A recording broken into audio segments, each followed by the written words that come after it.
Good morning, this is the news.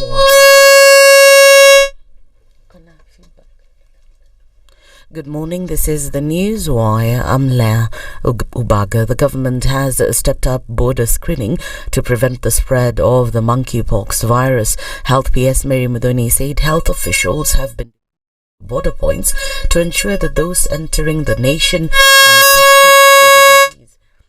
According to Mudoni, the government is doing this to ensure that Kenyans continue to trade with other countries, but with utmost caution. Wale watu wanapita na kuingia ndani, the traders through Malaba and all the ports of entry in the country, the 26 of them, we have in heightened surveillance to ensure hakuna watu wanaingia katika nchi yetu kama wako wagonjwa. Watu wataendelea kutembeleana, tutaendelea kufanya biashara with our neighbors, but we are very keen. As of October last year, Kenya had reported 14 cases of monkeypox, with 12 patients recovering and 1 death. The cases were reported in Nakuru, Taita Taveta, Busia, Nairobi, Mombasa, Makueni, Bungoma, Kilifi, Uasin Gishu and Kericho counties. Public Service Cabinet Secretary Justin Muturi has called for a national dialogue to address the rising number of abductions in the country. Speaking at a press conference in Nairobi, Muturi raised concerns about the lack of accountability from the police force. According to Muturi, Kenya is a democratic nation and abducting Kenyans undermines the existing democracy. I have taken this unusual step so that the matter of abductions and or extrajudicial activities being committed by whomever can now be honestly and robustly debated in the country with a view to finding a lasting solution to this scourge, which, if left unchecked, has the potential to plunge the country into chaos and anarchy. We cannot live in fear in a democratic country. Let Kenyans be. Muturi further said that the government has failed Kenyans by not bringing to light abduction perpetrators, further calling for the release of all victims. The cardinal duty of the state and the government is to protect the lives and livelihood of its citizens and cannot claim to be unaware of such serious breaches of the rights of Kenyans to live free from wrongful confinement and the violation of their inalienable right to life. Therefore, the security forces should arrest and bring to book all those that are involved in the abductions without fail, and all the young people being held in illegal captivity should immediately be freed. This comes as Human Rights Watch reported that 40 abductions happened in 2024 alone. In December last year, 7 youth were abducted, allegedly for criticizing President William Ruto's government. And meanwhile, the Directorate of Criminal Investigations has reaffirmed its commitment to resolving abduction cases across the country amid mounting pressure from the public and government officials. This follows a statement by Public Service Cabinet Secretary Justin Muturi, who called for immediate action to address the alarming rise of abductions among young Kenyans. Muturi spoke detailing his personal ordeal following the abduction of his son Leslie Mutuli in June 2024.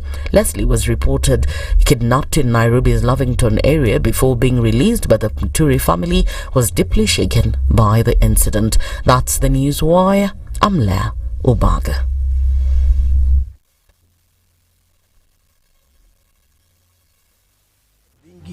As a Kenyan, you think like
It is the only way to start your day. It's 20 minutes after 6 o'clock, and it is a Monday morning. I tell you, things have decided to go where? Crazy. But here we are all the same. Where? Coming off the weekend, and people are touching their heads and saying, what do we do? Technology will do that to you sometimes. But here we are this morning on the 13th of January. Good morning. Good morning. Good morning to you. Hey, Aseto, good morning. Good morning. How are you? Me? I'm fine. I'm flustered like a hen. Flustered like a hen whose egg has refused to be laid, but okay, here we are. CT, good morning. Yes, good morning. You felt like that before? No. No, okay. Never. This egg-laying thing. Yeah. I like your hat, City. That's from where? Which African country? Papua New Guinea. Papua New Guinea. It's not an African country. I know. Nice. Looks nice. Senor? Yes, and it's not Guinea Conakry. It's not Guinea-Bissau. It's not Guinea full stop. It's Papua New Guinea. New Guinea. Okay. And it's not an African country. Okay. Muko salama lakini? Salama kabisa. All right, good to have you guys here. Getting into another week of the Situation Room. You guys, thank you so much. Yeah, technology will do that to you sometimes, but here we are getting into Kenya's biggest conversation for this week. Karibuni sana. All right, so a couple of conversations that we will have today. Let's let you know what those will be as we get into it this morning. Sawa. All right, at 7 o'clock, it's going to be an interesting one, and we'll be looking at where did the thing go? Okay, here it is. We'll be looking at the need for honest conversation in government. Apparently, there's a need for honest conversation in government. And the executive director of the Open Future Hub, you may have known him wearing a different hat, speaking of hats, is one Maliba Arnold Nyajayi. You've heard of him. You know who he is. He'll be here with us at 7 o'clock, and we'll be having honest conversations, you know? Yes. All right. And then at 8 o'clock today, we'll have a conversation with Kingori Gathinji, who is the head of investment and financial fitness at Stanbic Bank Kenya. And we'll be talking about financial planning for 2025, getting a head start, what you do. You've depleted, you've got nothing. How do you get into the year and make sure you're making the right decisions? That'll be the conversation we will have at 8 o'clock. And then at 9 a.m., we'll have a conversation with engineer Maurice Akech, who is the executive director of the National Construction Authority. The National Building Code 2024, the future of structural integrity in Kenya, and what exactly it will mean to make sure that we have, buildings that are not collapsing, essentially, and to ensure that, regardless of who is building, regardless of who is there, that you're actually doing it right. So those are the conversations that we will be having at 7, 8 and 9 o'clock this hour, and into the show this morning. And as you're already coming in, the live streams are up on YouTube and on Facebook, and we'll be talking with you in just a little bit to see how you are this morning and getting you up to scratch coming in from the weekend. So let's take a look at the weather. We'll come back and we'll continue those conversations with you at 23 minutes past 6 o'clock this morning.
And the weather this morning in Nairobi is experiencing highs of 25 degrees and lows of 15 degrees. Kakamega County highs of 30 degrees and lows of 15 degrees. In Mombasa, highs of 32 degrees and lows of 25 degrees.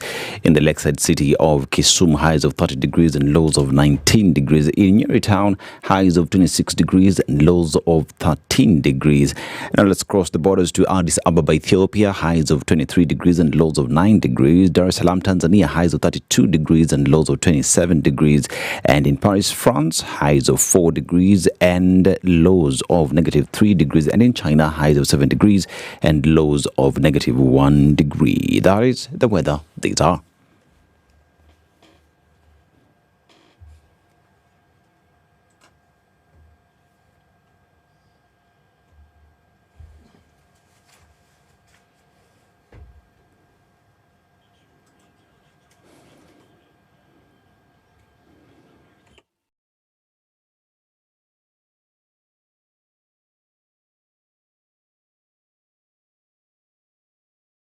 All right, at 26 minutes after 6 o'clock, how about we get a look at who's online this morning? Let's say hello to you. I know, a stumbling start to the morning, but we're here for it anyway. So let's say hi to you and tell us where you're tuned in from this morning. As Dennis says, hello. And yes, indeed, R. Tayari Amefika and Luis Rudasingwa. Good morning, Spice. Good morning to you. Robert Mboga. Good morning from Mombasa. Good morning to you too, Don Sabwa.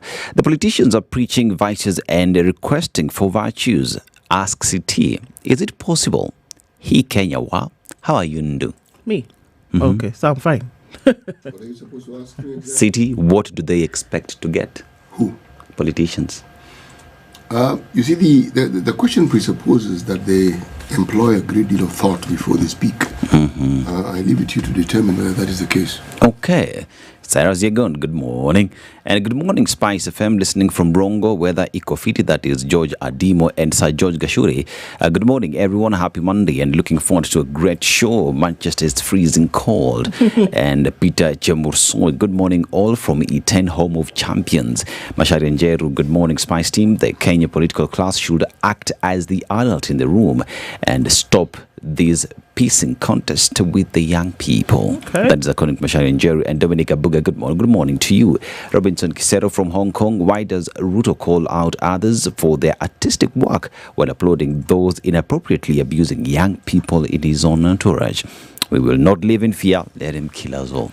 That is according to Robinson Kisero. Now, Silas Awiti, good morning, Team Spice. Happy New Week. Happy New Week to you too. Sandra Sharia, good morning. It's 10 p.m. in New York City. And Rachel Wanjiru, good morning, Team Spice. Happy New Year. This abduction issue needs to be looked with more keener eye, but not a blame game. And Abdiaziz Omar, morning, Spice team, tuned in from Cork Island. Thank you for meaningful discussions about our country. All is always the best. And my prince, hope everyone had a good weekend. Yes, we did. Did you? Majority Leader Kimani Ichung'wah says Oscar Sudi is the one who plans parliament agendas. If this is true, we are in what? Trouble. And Moses Mwangi, good morning, Team Spice. It's a lovely Monday morning in Kitengela. We want hot and spicy conversations. And tuned in from Doha, Qatar is Daniel Charo and Derek Oleket, listening from Oslo, Norway, and as well as Zachary Okay. Good morning, Spice family, Minneapolis, and shout out to Mr. Gilbert Karakacha of Sacho High School. Sako, keep it, tell us. Bwangi Juma, good morning, SpiceFM guys. How are you? Tuko salama sana. Tuned in from Newport, UK, waiting Muturi. Okay. And no sound. That is a technical issue that is being addressed right now. I hope you can hear us loud and clear. You can respond to tell us that. And good morning, great team. Hope you are well. It is a new week. Let us all strive to achieve our objectives. I agree with you, Johnston Asava. And good morning from Chris Moore. Good morning to you, Lois Bosire and Brian Macero. Shara Ramji Punja, greetings from Kitale. Brian Macero, mitambo iko na hangover. No, tumeisort iko salama sana. John Mwangi, Assalamu alaikum guys. Alaikum salam to you. John Mwangi from Bonnie Lake, Washington, Jamboni. Isn't it an insult to how people like Museveni address Kenyans? Oh. That's, well, tumekusikia John and Sandra Sharia family. We miss, okay, sawa sawa, tuko hapa and and the release message. That's according to Joe Mungai and many others who are tuned in, including Rahim Tula Omar from Colchester and Brian Macero tuned in from Congo Forest. Good morning, everybody who is listening on terrestrial radio, on online, as well as on the website. Good morning. Indeed. Good morning to everybody. Thanks always for being here. So we're going to get into the headlines, but how about we just take a look at what's happening with traffic right now? We'll do that and then come back and do those headlines with you. Good morning.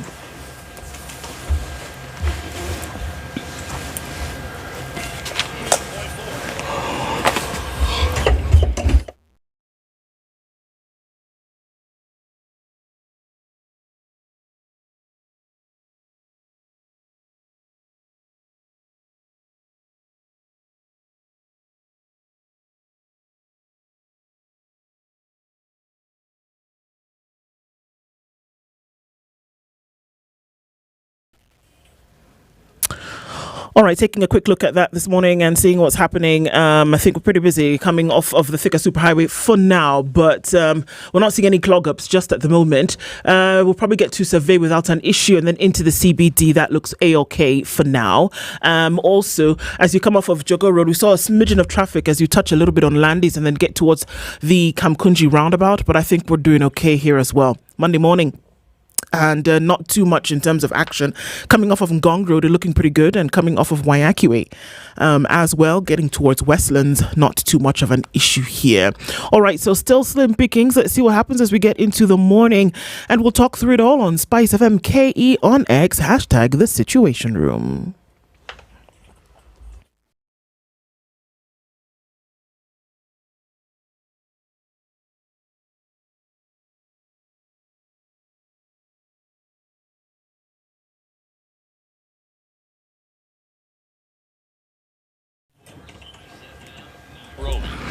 All right, at 29 minutes to the top of the hour, we're looking at the headlines this morning. Abductions fallout is what's on the front page of the Standard. Public Service Cabinet Secretary Justin Muturi has broken the tradition to call for a sober debate on abductions that he says hit him hard when his son was kidnapped last year. He joins a list of senior government officials calling for an end to the extrajudicial means of dealing with dissent in the country. So that was interesting. And I quote what he says: the government cannot be excused for abdicating its duty of protecting the lives and property of the people of Kenya. Kenyans want to know how many of the youth have been taken since the abduction started. He is the Public Service Cabinet Secretary. He is part of government, and he's asking that government now, be responsible. So this is very interesting, and we'll look into the details of that story in just a bit. Many Kenyans face impossible choices to put food on the table. Central Bank of Kenya is warning that warns of further price increase, blaming high production costs, poor policies, and unpredictable weather. So in other words, gear up and saddle up, folks, because it's going to be a bumpy ride. After KCSE, thousands stare at bleak future is another headline here. You've heard of China Square. Retailers are uneasy with China Square, and they're saying something. We'll talk about that. Scientists find a new blood group system. So there could be something else, positive, negative, whatever that may be. They're calling it MAL. MAL? Yes. Mal.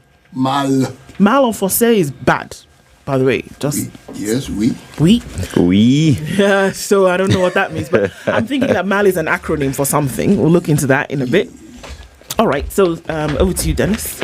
Yes, indeed. Let's go to the Daily Nation. And smack in the middle of the paper, that is Muturi takes on Ruto over the abduction. That's their stories as well that has been covered on the Standard. We shall be getting into that a little bit later. And in a rare attack, Public Service Cabinet Secretary Justin Muturi breaks ranks with his boss, President William Ruto, as he demands an end to the spiraling wave of abductions, illegal detentions, and enforced disappearances perpetrated by rogue state agents against perceived enemies and critics of the government. That has also been elaborated in page 4. And on the left side of the paper. A mother's joy as baby thief cornered after 90 days on the run. Now, after 3 months of agony, a Nakuru woman has finally been reunited with her baby who went missing after she was stolen by a stranger. The stranger lured 4 children who were in the company of baby Maya Kerubo with soda, French fries before sneaking away with her. And Raznawara, the enemy cancer within. Now, death hangs heavily over people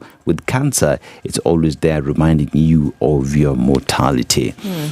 And Nasra died, lost the fight against cancer, and broke schools, sending students back home for fees. Now, barely a week after schools reopened for the first time, principals have started sending learners home for fees because the government is yet to release the capitation. It is a subject that we were discussing last week. This week again, it is back on the paper. City. You know what is interesting? Every paper that I have before me has the discussion around, and it's smack as you put in the middle. I'm looking at the Business Daily. It's a picture of Justin Muturi. Look at the Nation, picture of Justin Muturi. The Star, top right-hand corner in teal green, the story of Justin Muturi. I'm looking at the Standard. It appears every paper except, well, I said all the papers before, and that's not true. Yeah. Of China Daily, they don't have it. But every other Kenyan paper has it. Now, let's look at the Business Daily. Kenya firm turns on to cryptos for foreign suppliers payments. Use of stable coins common in times of dollar shortage. Shillings hedging into driving adoption of pay option. Okay, fine. KRA goes slow on pay bill tax registers. Okay, KRA has slowed down on plans to convert all M-Pesa pay bills into electronic tax registers. Oh, I see. Opting to focus on smaller business enjoying turnover tax and rental incomes. Motorcycle imports fall 36%. So means there'll be fewer border borders. Right. NSSF now plans mixed-use complex on Nairobi plot. The NSSF now plans a multi-million shilling mixed-use complex on a controversial parcel of land it owns Nairobi Central Business District. Okay. T-bills interest rates fall further on auction. Treasury bills interest rate fell further in the latest auction despite high appetite for the securities from investors as the CBK turned down expensive bids. I don't understand what I've just read. Okay. How investment income handed insurers record 8.5 billion Kenya shillings. Okay. They're saying that quarter ending March 2024, that is what happened with the insurance industry. And who's telling us this? The IRA, Insurance Regulatory Authority. The star bang in the middle of the paper is what I will be reading after I tell you what the news is on top right-hand corner in teal green. There we go. Muturi claims government has hand in ongoing abductions. Okay, the story is on page 6. Then there's a story about the gentleman, by the way, yes, Village. This is a copy of a book that has been written by a retired judge. His name is Justice Onyango Otieno. The book, Village, okay? He tells how he clashed with the CJ. The CJ that we are referencing is CJ Evans Gisheru. Decision over to send a man to the gallows. Okay, now, talking about not flowing with the tide. ODM city officials defy party over Ruto support. How is this? Well, at a church service, there's a group of ODM legislators. They broke ranks with the party and endorsed President Ruto's re-election. Okay? So it is a season for this, it would appear. Right? Union at war. Kupet defends proposal to amend its constitution. Well, Kupet mend away. Bang in the middle of the paper. Battle, the agency seeks to register 2 million new voters starting 1st July. Who on earth am I talking about? I'm talking about IEBC. IEBC's 5.6 million Gen Z voters to tilt 2027 election. This particular headline is interesting, but there is nothing to prove that because they register, they will necessarily vote. Okay? If in the previous election we had 8 million people who did not vote and they could vote, what makes you think that this 5.6 will vote? This one.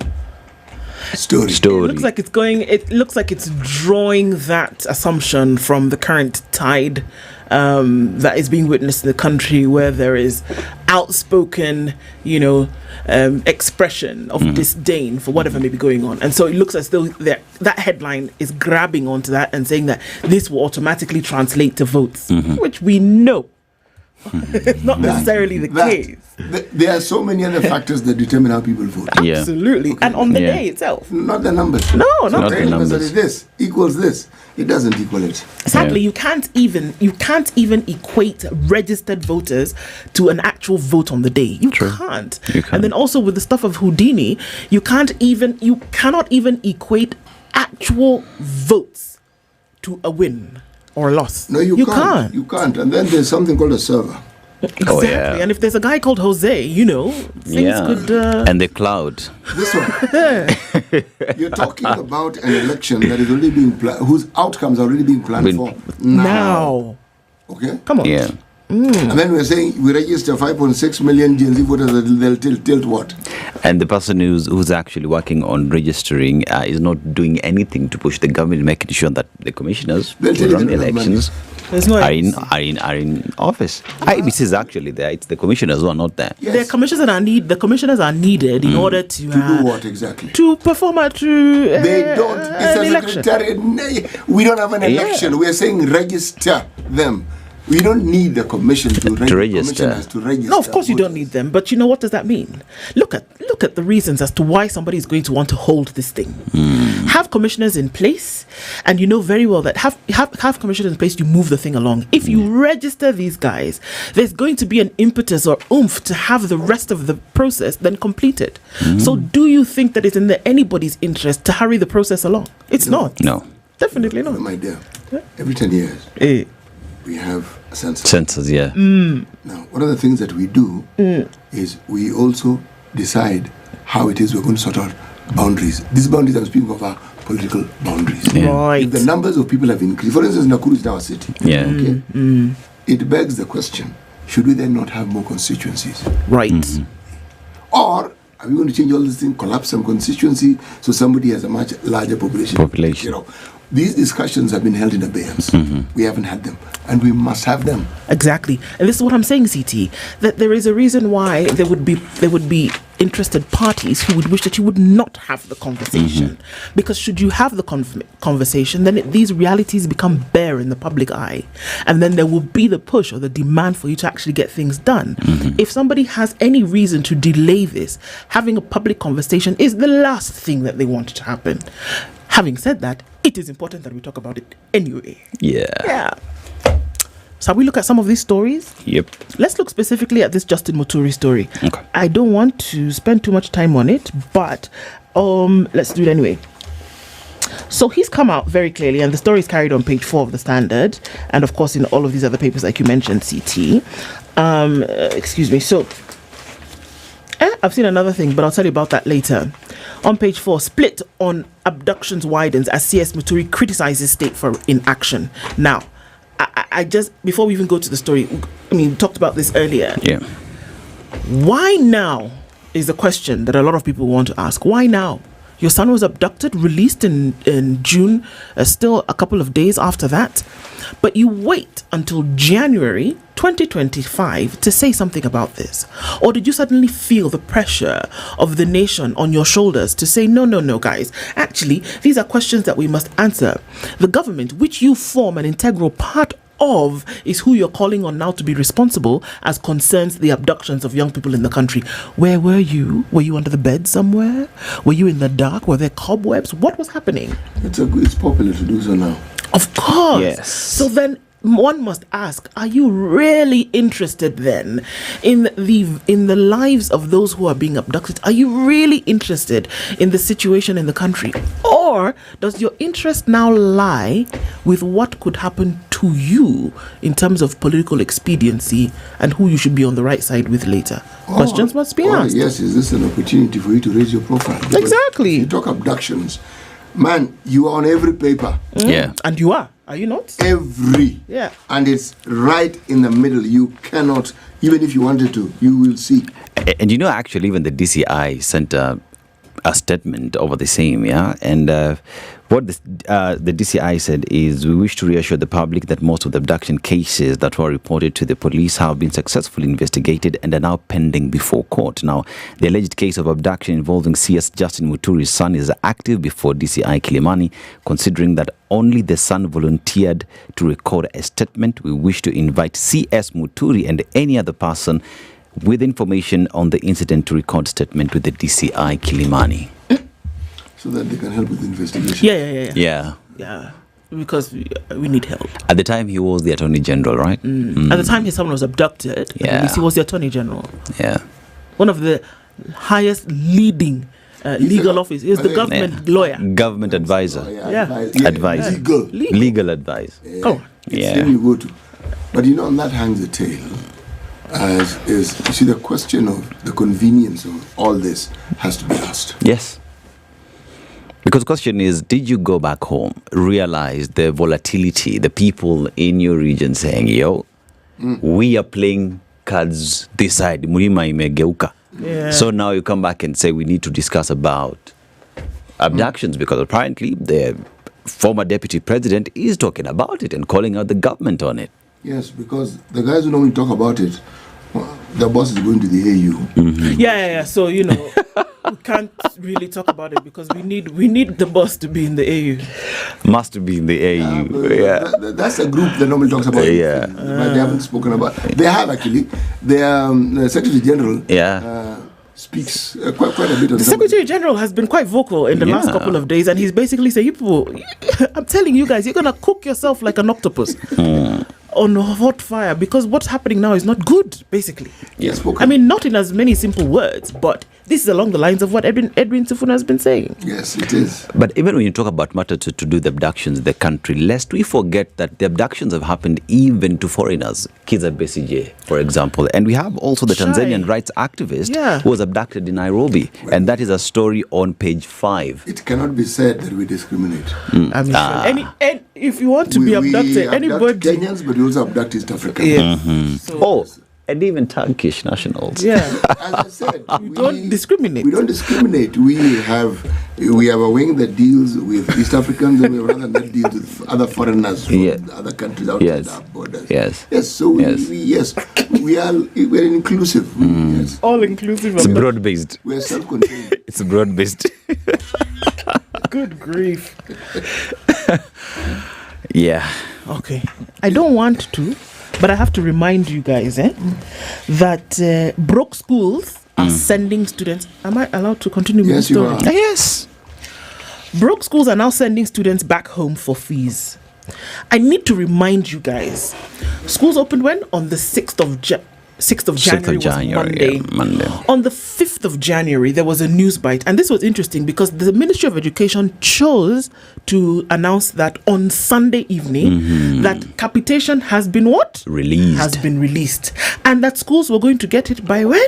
That week there, everything was going to be okay. But it was corrected not long after that. Yes. On Monday morning, the next piece of information that we got was actually, you know what?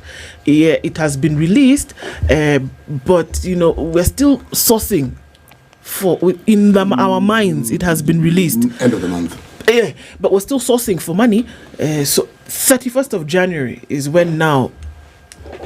We are saying it can happen. So the students are supposed to go home until the 31st of January. Thank you very much, my brother, because now that is the question that we want to ask. Because, they were very clear. Belio Kipsang spoke, Julius Ogamba spoke, said everything is going to be what? Okay. Mbadi came out during the week and said, guys, thanks. However, we who hold the money, I'm telling you, Sahi, hakuna what? Hakuna pesa. So we will not do what? We will not send capitation now. But we will do? We will send. We really want to. But we will send. But the earliest that we're looking at is the 31st of January. So now the mystery is, between the 6th of January and the 31st of January, schools are accepting what? Students. They're supposed to eat what? Food. They're supposed to read what? Books. And live where in?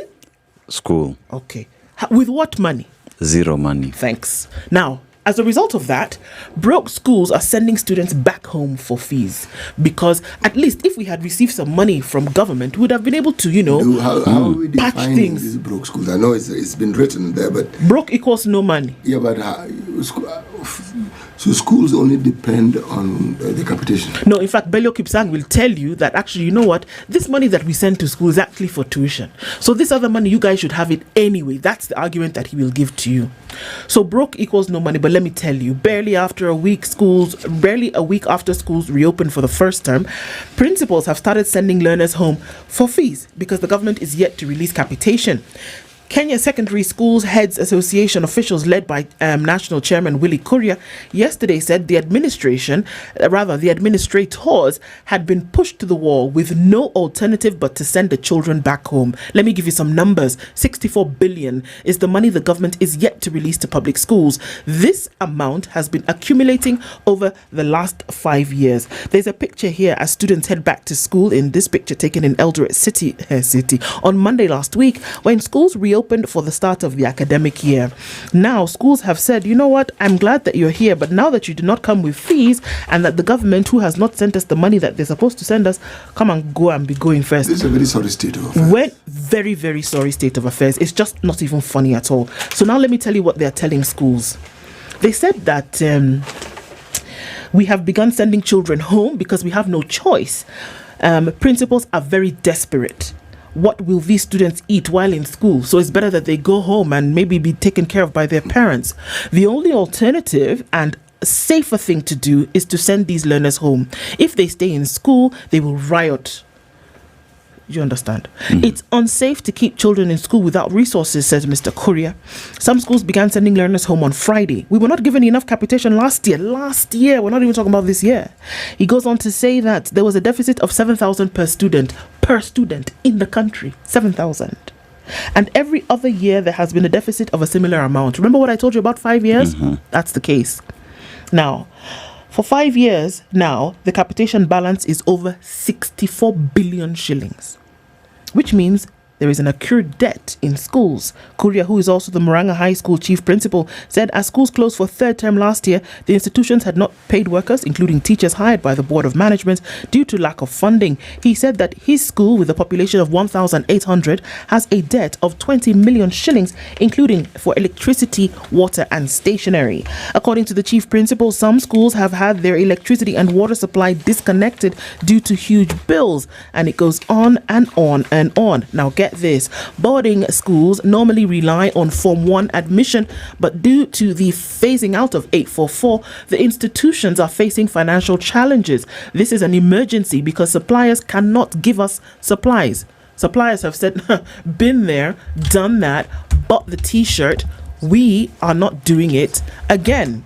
So they've basically said that, we shall not continue in this manner, and we need you to be able to sort out these fees issues. That's where we are. Children are being sent home because they've said, you know what, January 31st is too far. We can't deal. And even then, we don't know if it's going to come. Sorry state of affairs, you say? I'd say it's a rung below sorry. Actually, it's not even sorry. It's a worsening state of affairs. Yes. This is a new high. We've had situations where children report to school and the teachers do the thing and said, oh, blah, blah, blah, usually fees, blah, blah, blah, blah, blah, etc. This one, it's capitation. Where? And you see, even when you talk about broke schools and all that, just remember that the CBK has actually warned that Kenyans, be ready to tighten your belt. Inflation will go up. You'll have to pay more for you to be able to access your basic needs. So couple that with the fact that there is no capitation, schools are sending children back home. Question is, how will these kids get their education? Let me tell you something about this issue of sending children home. There are very many parents in this republic who scrimp and scrape to just send the children to school, as in transport to school.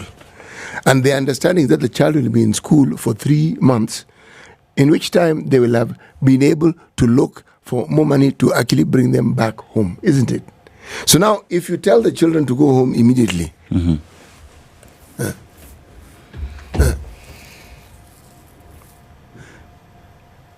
The situation that we're in here is not a pleasant one. No, it's not. No, it's And not. these are the situations that tend to break the camel's back, these ones here. Because what do you want the parent to do? Many parents are already in fairly desperate positions. Yes. What do you want them to do? Because it's not as though if you send the child home, the money which they didn't have in the first place, they will suddenly have it. Mm-hmm. Or are we saying that if you send the children home, then suddenly the capitation will appear? Not really. Yeah. And you see, it is actually an interesting situation that we find ourselves in. You send the child home for lack of fees, yet the government itself is admitting it doesn't have money. I don't understand. No, it really honestly does give me a headache. I can't imagine what. Yeah. And we talk. Somebody asked me an interesting question the other day and said, "Do you think we'll get to the point where we've developed across board and then can actually compete?" Well, not with stuff like this. Not with things like this. You have a budget every year of 600 plus odd billion shillings 638. for education. And in the last 5 years, 10% of that has not been paid out. In 5 years, 10% deficit. So I have to ask, where does the money go? And when you budget, what are you actually thinking is going to happen? This is one item where you don't have the luxury of time. It's budgeted for. You know that in January, children are going back to school. They're going to break in February, go back to school until the end of March. Then they're going to be on holiday for 2 weeks. They're going to come back in April and May. Then they're going to come back. They're going to go again, and then they come back in July. They're going to go again and then come back in August. You know, it's not a secret. It's not like it pops up on you and says, "Oh, by the way, you guys are opening tomorrow." As government, you are the one who set the dates for when these children go back to school and when they break. You know. What happens? Do you have a conversation with Treasury? It's not a question of having a conversation with Treasury. It is all about having misplaced priorities. Because as we speak today, children have not... many schools don't have the funds they need. Yet at a certain public rally, the president would just wake up and say, "Hii barabara tumetengea 10 million shillings." What's the priority? Not saying that people do not need the roads, but as we speak, you know very well that the schools have been reopened, but schools do not have the capitation. You have not sent capitation. The Cabinet Secretary for Education says we have released capitation 5 billion shillings. The Cabinet Secretary for Treasury, the man with the money, says you have to wait until the 31st. I mean, where are the priorities when it comes to matters to do with the education? Talk about health. Yeah. No. No. It's very simple in my mind. You cannot continue like this. You can't. Something just has to be done about this. The bow will break. It will. See, the camel's back will break. It will. The thing is this. If you're dealing with one problem, or if you're dealing with two problems or three problems, you're dealing with three problems. But when a problem that is actually outside your purview and beyond your capacity influences you like this one, it places an additional burden on the burdens you already have. Parents are already grappling with a certain sense of helplessness as to what do you do with your children. You know why we send children to boarding school? So that you can breathe. So this is where that Swahili saying kusema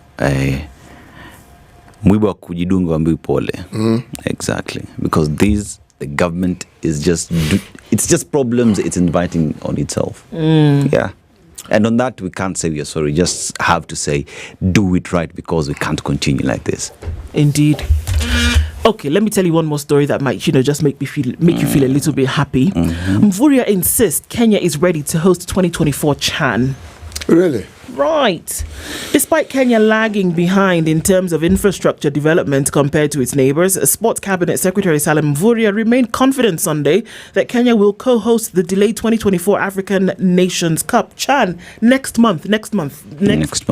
Can we just ask the question? This preparedness that we were supposed to have, what constitutes it? Stadia, up and running. Yeah. How many? I believe that they're supposed to use three in Kenya, if I'm not wrong. It's supposed to be in Nairobi, 2 of them is Moi and Nyayo. And there's another one, Talanta, being constructed in Ngong it's being Road. constructed right now, but still, it'll be done by February. Today is the 13th of January, but not to worry. Can I continue? Let you know what else is going on. Kenya, Uganda, and Tanzania are set to co-host the Continental Showpiece from the 1st of February to the 28th. So it's not like you say, okay, at least we have until February 12th. No. 1st of February. It's Chan is a tournament where only local-based players participate. The draw for the 19 teams will take place at the Kenyatta International Conference Center on Wednesday at 8 p.m. So this thing is moving. It's not like they're going to say, okay, Kenya needs a minute, hold on, so that you can continue building. We are going. Mvurya, upbeat and confident, echoed the sentiments of his predecessor Kipchumba Murkomen, asserting that Kenya's 60,000 capacity Moi International Sports Centre Kasarani and the 30,000 capacity Nyayo Stadium are ready to host the competition. This is despite the fact that Kasarani is visibly behind in its preparations, with construction on some sections still incomplete. As for Nyayo Stadium, only the dressing rooms and the grass have been revamped. We'll do the rest. The question I need to ask here is, there are people who work with this organization who determine and, should we say, qualify the preparedness in the Yes. have they said we're ready? No. Then we're not ready. We are hopeful. Hope is a good thing. It is a good thing. We continue. Good morning. It's 7 a.m.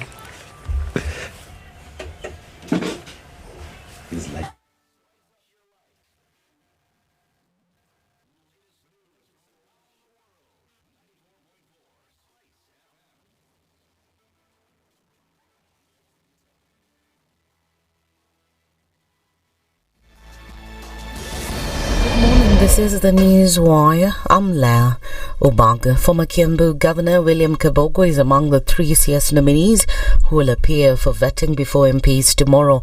Others are Mutai Kagwe, Agriculture and Livestock Development, and Lee Kinyanjui, Trade and Investment. The nominees will appear before the Appointment Committee of the National Assembly, chaired by Speaker Moses Wetangula. First to appear before the Wetangula panel will be Kagwe, a former minister in retired President Uhuru Kenyatta's administration.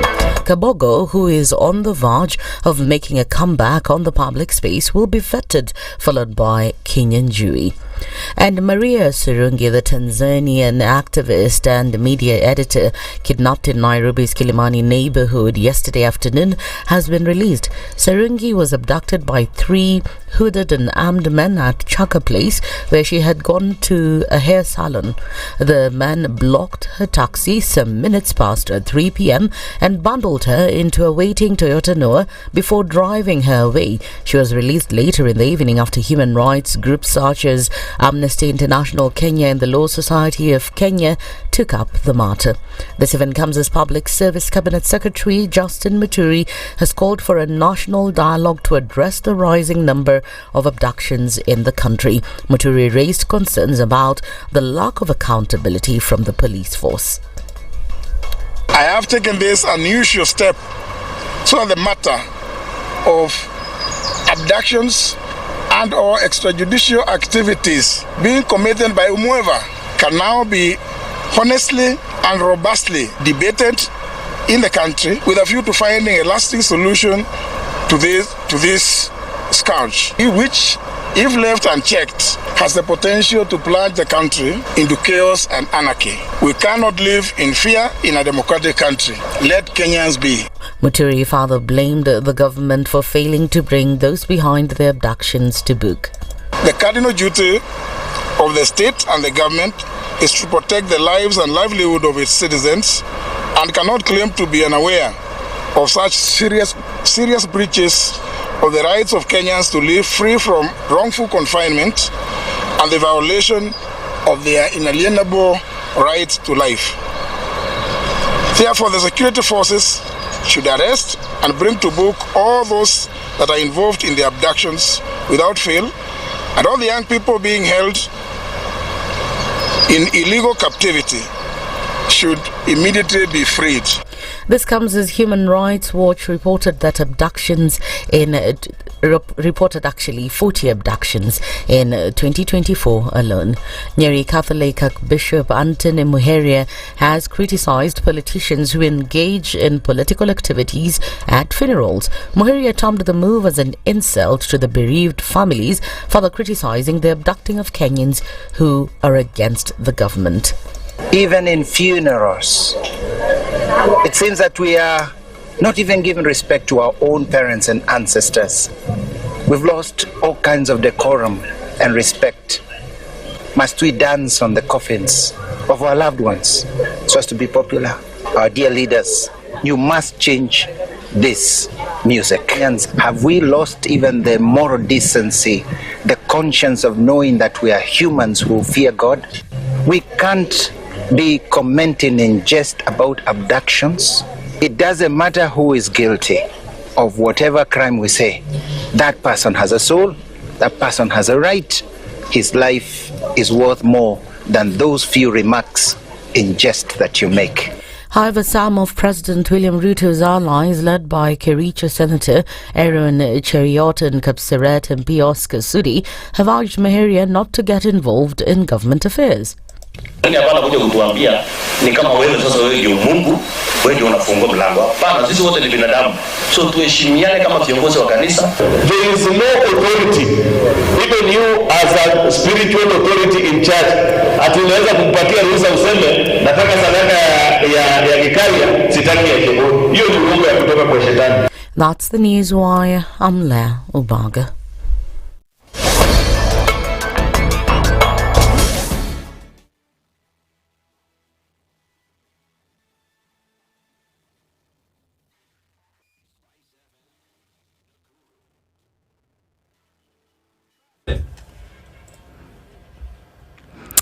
Okay, at a few minutes after 7 o'clock, a quick look at what's happening on the Thika Superhighway, and traffic is quite something actually as you come in from Garden City, and even before that, and in from Kasarani, it's heavy. As you come through towards Survey and then out towards the CBD, for the first time in a minute, we're seeing a lot of traffic on the Thika Superhighway, and we'll take a quick look at what's happening with traffic. Then as you join Muranga Road and then get onto the Globe Cinema roundabout area, that's busy, and it looks like it's going to be that way for a minute. As you come onto Huru Highway from Mombasa Road, not looking too bad. We'll see some traffic as you then touch on into Haile Selassie. Mombasa Road is also looking pretty good, and I think as we get towards Cabanas at the interchange in from North Airport Road, you're going to find a little bit of traffic, but all manageable from what we see. The Eastern Bypass traffic has not started just yet. Outer Ring looks like you get on and off without too much of an issue. Ngong Road looks good as it does on Langata Road. Let's see what happens as we step into traffic hour in just a bit. Let us know what's going on where you are. Let's try to keep things moving, and in the meantime, talk on SpiceFM KE on X, hashtag The Situation Room.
All right, at 8 minutes after 7 o'clock, good morning on this 13th of January. Welcome to Kenya's biggest conversation this morning, and getting into conversations important for us to have in the nation and indeed around the world. Karibuni sana and welcome to this hour. All right, let me remind you that come the 18th of January at the Gallant Mall in Parklands, and on the 27th of January at the Eka Hotel in Eldoret, the first of its kind, the first ever Cradle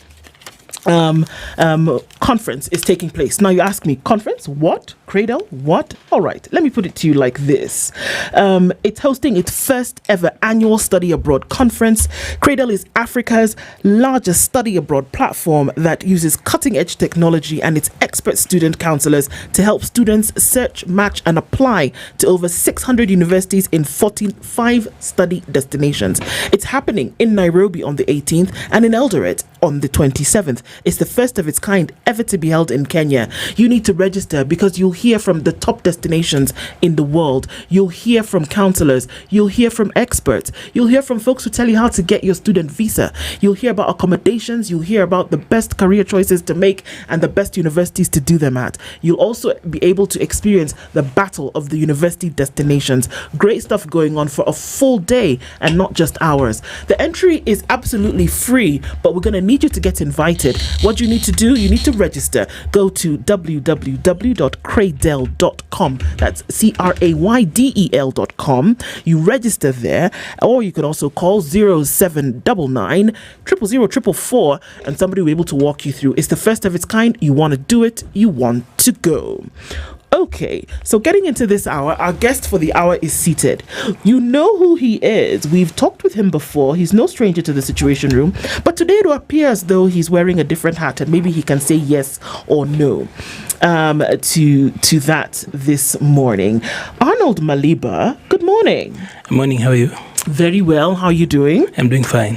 Arnold Maliba is the Executive Director, Open Future Hub. You'll tell us what that is in a bit. But let's also let you know about some things that folks are doing in the country to ensure that young people have an opportunity to marry their talent with work. With work, yes. And I think as we start that conversation, Maliba, if you could just take us through, if you understand how many young people enter the job market annually. Well, roughly we have got a transition of about 1 million young people, generally those who are transitioning from both high school and secondary. So roughly in the estimates of about 1 million young people coming into the market. Yes. But then the official market place job creation is about 150. Out of that 150, only about 50,000 of them are actually formal jobs. Yes, and that is true. 1 million young people enter the labor market annually, and that forms around 12.7%.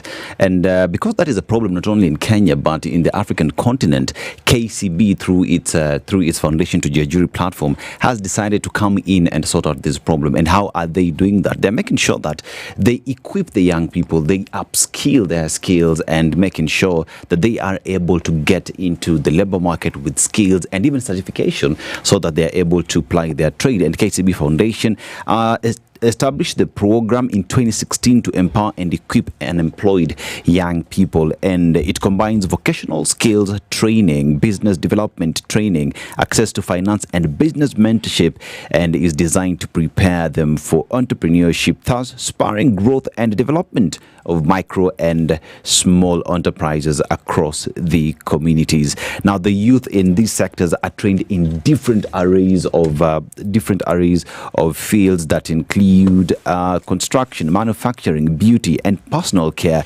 domestic care, automotive, creative economy, ICT, sustainable agriculture and climate change initiatives, as well as health. And as we keep having this conversation with CT, I mean, it is a good thing that someone is seeing a problem and offering solutions to that. Indeed. KCB says to get this information, kcbgroup.com/foundation.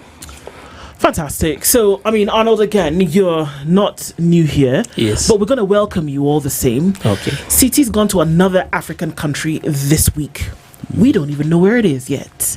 But he's going to tell us where he's gone. And then he's going to share the proverb. And then you can tell us how you would interpret that. We continue from where we left off last year. We're still in sub-Saharan Africa.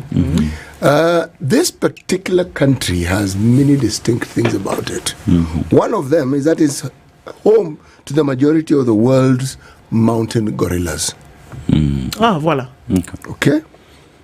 And to give you a further hint, these gorillas can be found within the impenetrable national park called Bwindi. Which country do you think this is, Arnold? Rwanda. That is not too bad. Exactly next door to Rwanda. Uganda. close. Yeah, I was going to say.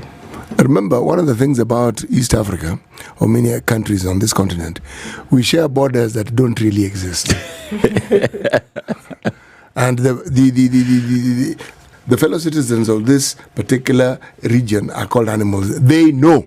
So they just simply traverse those borders as they see fit. Okay. Do not work where you fell. No, let me repeat this. Okay. I'm reading my own things. Do not look where you fell, but where you slipped. Arnold? Well, the fall was not the beginning. It is the slip that caused the fall. So if you look at where you fell, you miss the point. It's cause and effect. So falling is the effect. You need to look at the cause. If you really want to address, not to fall again, you need to deal with the effect. So, or rather the cause. The cause here being where you did slip. Yeah. Yeah. Or what caused you to slip? Yes. Oh, okay. Yeah. Maybe you wore the wrong shoes. Maybe you stepped where there was water. Okay. There are ways in which we can definitely apply those in today's conversation, I'm sure. So, usually when we speak with you, Arnold, you are the Director, Public Affairs, Communication Affairs for UDA. Today, we are talking to you as the Executive Director of the Open Future Hub, and we're looking at the need for honest conversation in government. All right. And I think that's, just starting off with that. Is it possible to have honest conversation and government in the same sentence at the moment? Actually, it's important to just mention that you've hosted me under the Open Future Hub platform, the OFH.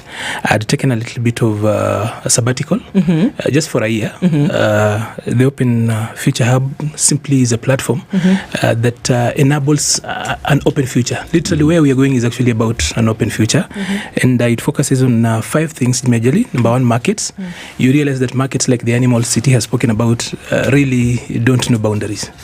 So markets, government, you would realize that even as a country we belong to a platform called the Open Government Partnership, OGP.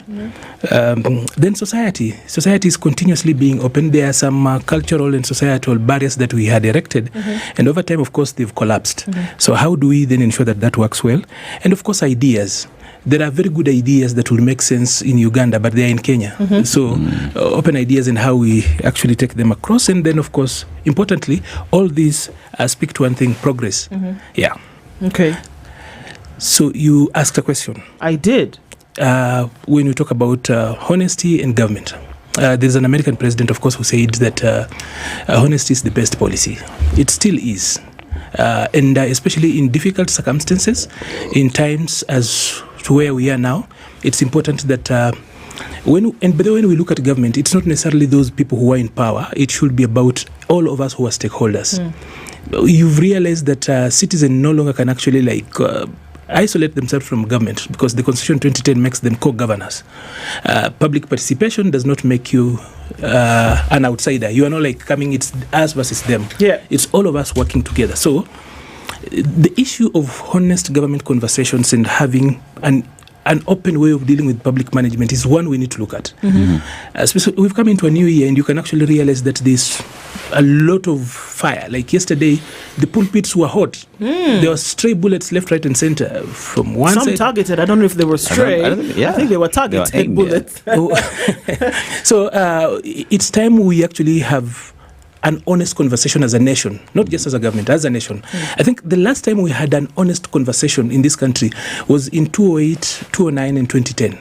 That is the last time we had a national conversation. Raila speaks about national dialogue. That is the last time we had the dialogue. Everything else that has happened since 2010 is a regurgitation of the conversations we had in 2008, after the crisis, in 2009, and 2010 when we actually made the constitution. What's a conversation, Arnold? A conversation is one that is had between two sides. That there's one speaking, there's another listening, and then in turn, the other is speaking, and then the other is listening. Things are being said during a conversation. But I think that there have been conversations that are wrought with honesty, that have been had and are being had in the country at the moment. But you seem to insist that it's time to have this. So what has been going on, let's say in the last 6 months to 1 year, that is not meeting the definition of an honest conversation? The truth is that the nation has been shaken for a while. You could see last year we had a rocky, or rather, let's go back to 2023. In 2023, of course, after the elections, Azimio went to the streets for most of the year. That ensured that society didn't work as it should have been. Even government didn't work optimally then, because they were actually fighting demonstrations on the street, too much push and pull. Last year again, then we had now a different segment of the population coming into the streets. So bad, I don't think we've seen that in a very long time, that we almost lost the republic. Everybody remembers 25th June 2024 as the turning point. And then, of course, now we've started a new year and it looks like we're on the same trajectory. As in, it's too hot in here, we need to actually talk to each other because we are talking at each other. And if we're going to talk to each other, it actually calls for honesty on both sides. We need to start speaking, opening up and actually just speaking to each other because there's too much noise. We are saying a lot, but speaking very little. Okay. So there's too much noise, but then there's no progress. It's important that we actually have a conversation that actually leads to progress. Otherwise, this stalemate is actually going to actually then get into something else. I was old enough from 205 going to 207. And then there was too much noise. There was polarization. And then, of course, all of us saw what ended up happening in 207. Statements uttered. The country literally banned and people just thought it was normal. So we are at a place where we need honest conversations. And some of those issues that I would love us to look at, for example, probably focus as we go forward, is that are the policies we have in place working? Why is there too much noise? Are we responding to the needs and what people are saying effectively? Are the people also being unfair? You know, it's two-way. It's never just one way. So that particular bit, somehow we are past that place where you simply are going to explain away issues with simple spins, propaganda, as in the old way of doing things when it comes to the management of public affairs. You realize that we have got a very learned population, quite one that goes out there. So when things happen and then you do not respond to issues by the public effectively, you risk actually then losing it out. And then there's this saying, I know this one, City can really cause problems with it because he's a man of proverbs and wisdom. In fact, if you look at the way he dresses nowadays, including the hat, there's too much wisdom.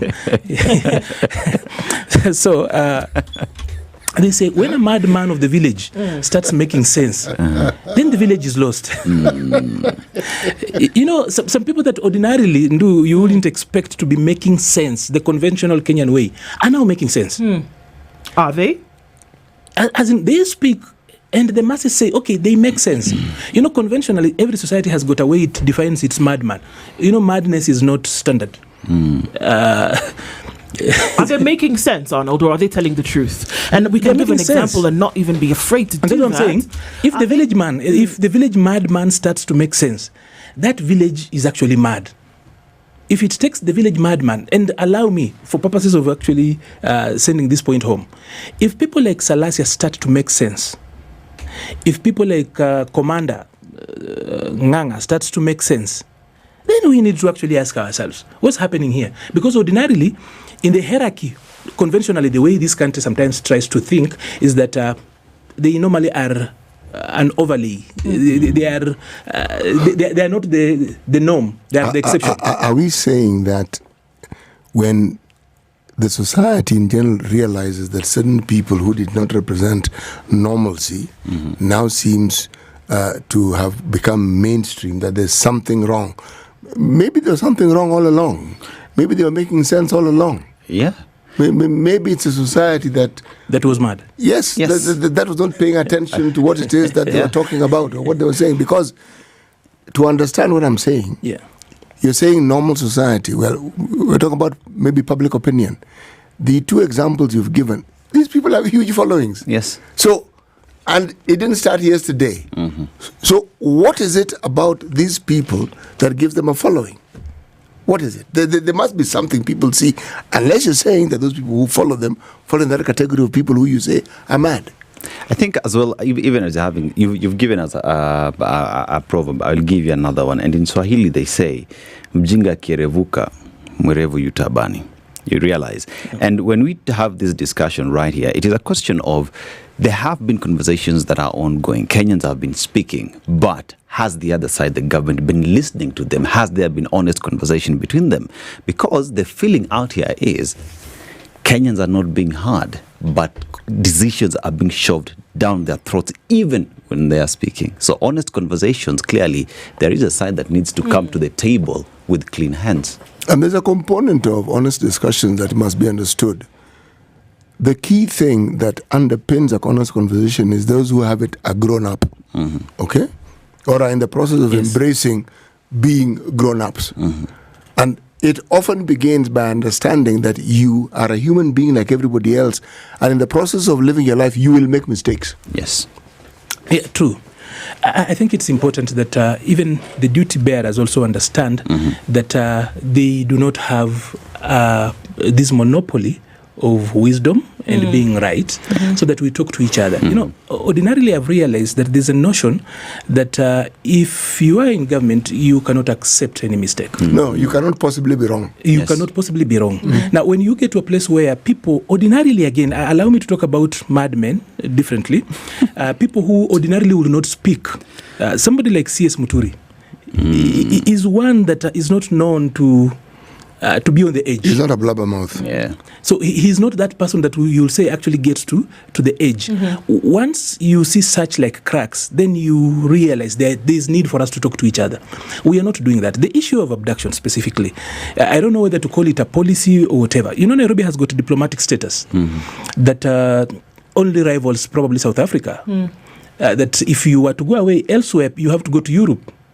In the West. So, but with these abductions going on and nothing appears to actually be explained around it, it really downgrades the Nairobi diplomatic status and even the human rights status of Nairobi. That is something we need to talk about. I am a Kenyan, by the way. Totally Kenyan. When I talk about Kenyan, the Kenyan shilling runs in my blood. When I actually see that foreign operatives can actually come to Nairobi. You know, there's the pride that comes with being Kenyan. It has got nowhere else. Imagine that Ugandans, and those are actually my uncles, that will come to Nairobi, capture somebody as big as Besigye. That's a military man. Yes. He's not an ordinary guy. He's a big force in his country. He's captured like a locust in Nairobi and transferred across the border. Yesterday, there was an issue of another person. Tanzanian, the Tanzanian being abducted. And it looks like now, for the first time, East Africa has got one thing they agree on. They normally don't agree on anything else. A lot of times, the East African countries do not agree. All of a sudden, now it looks like all of us have become now the Federation of Abductions. Because that happens. Abductions happens across the borders very easily. In our southern neighbor, all you need to do is you have to put the president's photo outside your business and yourself. Unasifu tu kiongozi na uko sawa. Here, we've been a little bit free to talk and do everything else. Now they are bringing that abduction here. When we import, why are they bringing it? Because we've allowed. We have a homegrown culture of abductions. Right here. What are you talking about? Elsewhere, today there are 80 Kenyans. There are 80 missing people. The other day there were 6 of them missing. One of the 6 is still missing. The few weeks before that, there were 3 gentlemen who were nabbed in Kitengela. So there are people all over the place. Yesterday, in the middle of Kiserian, there was somebody where the crowds had to now start trying to. Was it Kiserian? No, where the crowds had to try and disperse DCI because they thought that they were going to abduct somebody. That's what I'm saying. The lesson is being learned right here. That's what I'm saying, that that was not the norm in Nairobi. And in Nairobi, you cannot get away with these things without noises. Elsewhere, it happens quietly. Nothing happens. Business goes on as usual. People are abducted. They are killed. In our neighbors, without naming names, is that happens. And normally, there's not noise. What you need to do is to just be politically correct with the leadership of the day and you're okay. That is not how Kenya is wired. That is not the constitution that we actually hold on to. That is not the Kenya we live in. So it is something that we need to talk about. And as much as people will really want to wish it away, it's something that is actually breaking the country. Who do you think needs to have this conversation? Because let's just allow me to unfold the question a little bit. Who needs to have this conversation? You've given examples of Cabinet Secretary who's come out and said this, but one would take fault with that because the abduction with his son happened 6 months ago. Never said anything about it. Never said anything in public about it. His son was returned. That was okay.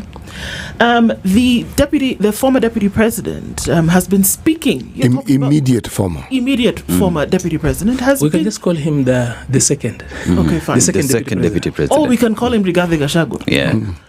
He's been speaking, he's been saying a lot of things, and one would ask, why is he not being honest? Because there are certain things that he's talking about today, which he had an opportunity to talk about just 4 short months ago that he didn't. There are people who are saying things, but they're not honest. So who's to have the honest conversation if some of the things that are being said are coming from a position of defense, and another side of things being said are coming from a position of offense, and not offense like guarding yourself, offense but by having been mistreated. Who's to have the honest conversation? When you speak and it appears that the things you're saying are born out of convenience, there seems to be an increased body of individuals saying the same thing. There's a background of activities that have taken place, and then you speak, so the word convenience comes to mind. Does convenience equal honesty? And as well as, even as we talk about the honesty here, we realize that these honesty in government, remember the president had said, I don't know, ask the IG. IG says, I don't know. DCI says, I don't know. Kenyans are saying, you do know. Let's begin with the basics. Number one, people are grabbed off the streets. CCTV captures that. They disappear for weeks. Others show up dead. Others show up alive. Then we start having a conversation as a people.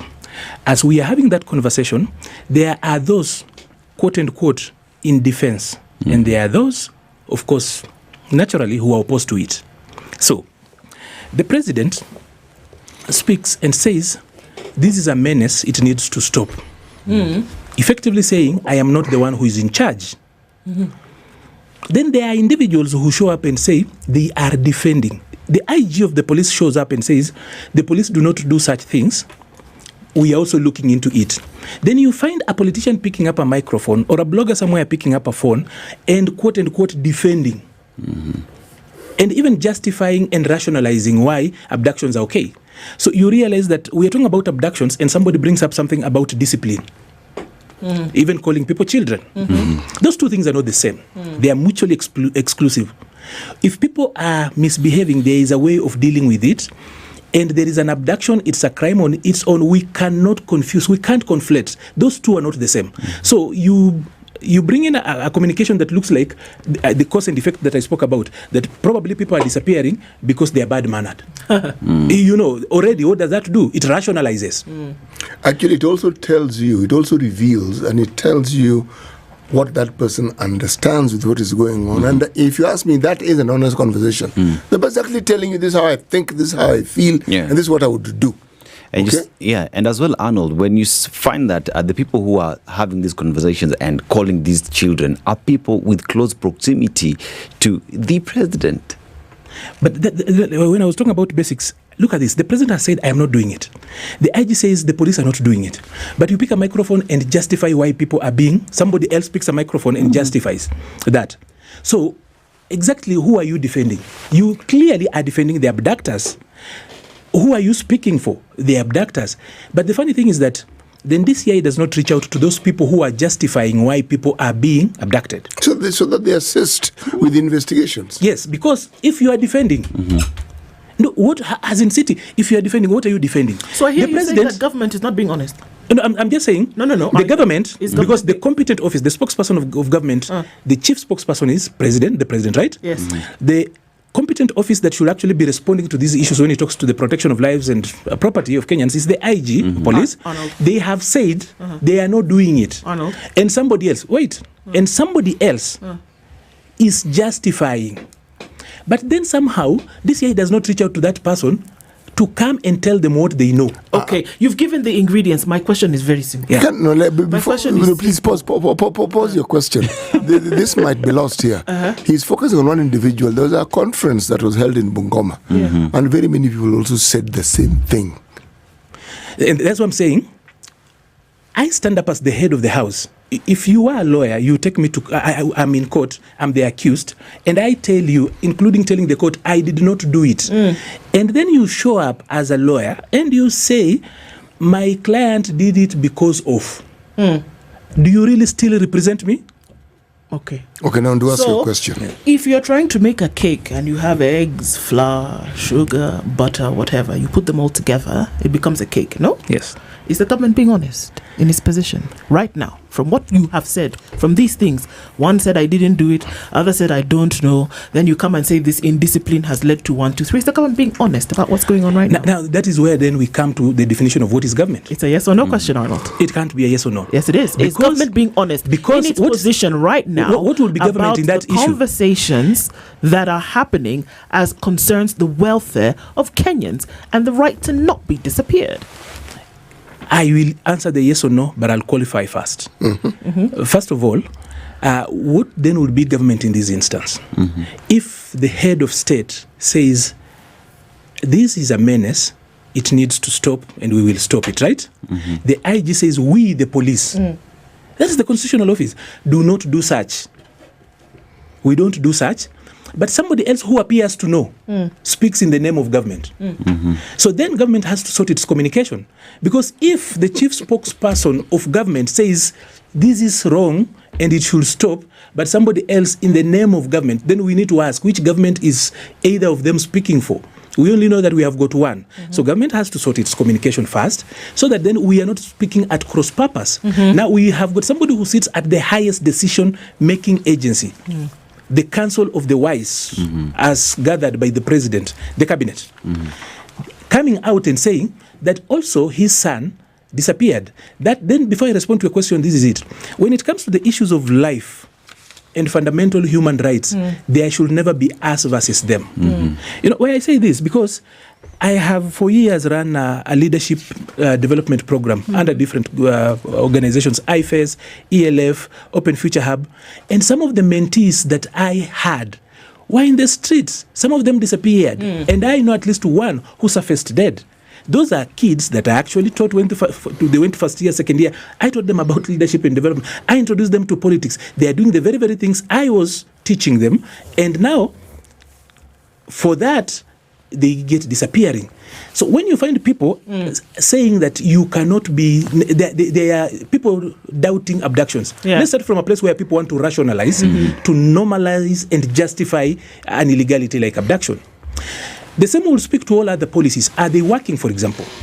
Like if you were to ask Kenyans, just take time and look at the policies as promised, or rather, let's talk about the Kenya Kwanza Administration Manifesto. This is the manifesto as promised, right? And then there's the manifesto as is being implemented. Two different things. They are two different things. So when people ask that, are they being malicious? We can pick out basic things. That Hustler Fund, as was promised to the people during campaigns, is not Hustler Fund as being administered today. It's clear, it's not science. Okay, so when people ask question, you should answer them. So when people ask question, it's easy, it will be important for us to say that there is what we promised, but in the process of implementing, some variations changed. So that's where honesty then comes in. And there's nothing wrong. Sometimes when you promise, you realize that at the implementation level, it changes. So you do not insist that it's the same thing. Then there is another thing, a little bit controversial, but allow me to say this. I want to say it quickly before we take a break, Allow me to actually say this. In strategic planning, when you're planning, ordinarily, let me not go to the technical languages, but you are doing a strategic plan. So you're going to do the vision, mission statement, values, and then you come to the strategic goals. As you go down, Then, of course, as you try to, at the business level, you try to come up with the resources and how you actually organize out. You come up with the organogram, or rather the staff chart, the management chart, right? It defines the people that you are going to have, right? To ensure that you get that particular goal. So today, for example, we planned, the Kenya Kwanza administration planned how to do things. It identified the people it wanted. So when you bring in Oparanya, you bring in Joho, you bring in Badi and the other, Wandai and the others. Yes. People who are fundamentally opposed to this. At what point did they have a Damascus moment? As in, if it was a strategic plan. You should be telling us this. Wait. You're asking. No, that I'm saying it's the point of where we realized. I'm taking you somewhere. So you have got Adam Solo, for example, coming in as an advisor. That is the core person who actually was doing the Azimio manifesto on the other side. So it's okay because plans are supposed to be reviewed. You then do not insist that we are still implementing the plan. We are not implementing the plan if we have changed the manpower along the way without reviewing the plan. Because the plan ordinarily, in the organogram, it defines the persons you want. So along the way, I'm thinking, number one, we need to review the plans. It's nothing wrong with reviewing the plan and saying, this is what we promised.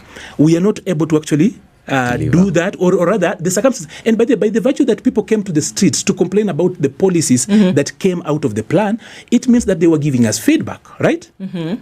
And therefore, as we change, we cannot insist that we are implementing the same thing. So what Arnold is saying essentially is that government needs to come out and say that the way in which we thought things would go are actually not going.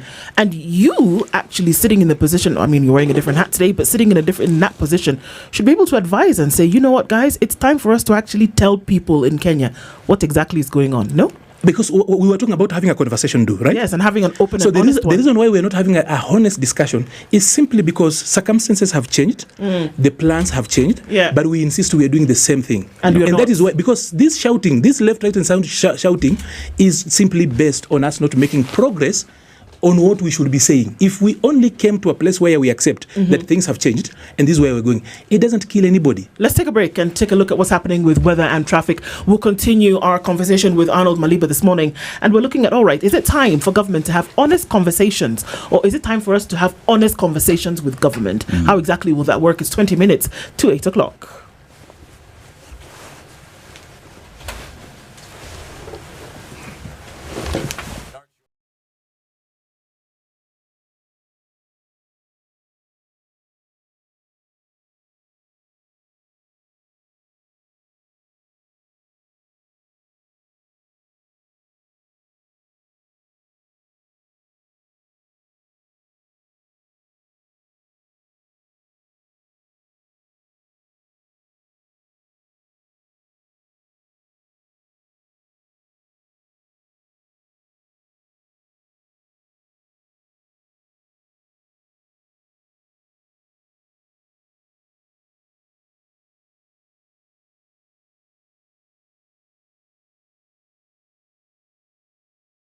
And this is the weather in various cities across the world. Now, Nairobi, highs of 25 degrees and lows of 15 degrees. Kakamega County, highs of 30 degrees and lows of 15 degrees. In Mombasa City, highs of 32 degrees and lows of 25 degrees. And in Nakuru City, highs of 27 degrees and lows of 12 degrees. Across the borders to Mogadishu, highs of 30 degrees and lows of 23 degrees. Addis Ababa, Ethiopia, highs of 23 degrees and lows of 9 degrees. Dar es Salaam, Tanzania, highs of 32 degrees and lows of 27 degrees, and in France, highs of 4 degrees and lows of -3 degrees, and finally in London, United Kingdom, highs of 6 degrees and lows of 3 degrees. That's the weather. These are.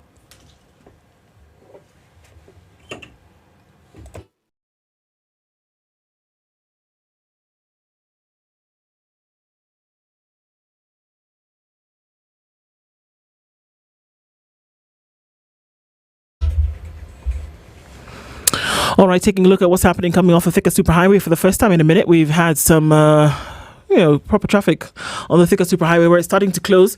Coming in from the Outer Ring Junction, and even before that, some traffic that's actually quite busy coming in towards Survey and then through towards Wangari Maathai Way. Incoming traffic on Limuru Road is also busy, as well as Kiambu Road coming through towards Muthaiga Square. So that whole area looks like it's going to be busy for a minute. Also coming out of Westlands, traffic continues in that particular area and looks like it'll be that way busy for some time. James Gishuru has a smidgen of traffic as you're crossing over towards the Red Hill Link Road, and we also have some traffic coming off Waiaki Way. Langata Road is also busy, as well as coming off of Ngong Road this morning, joining at the City Mortuary roundabout. There's traffic going towards the city. SpiceFM KE on X.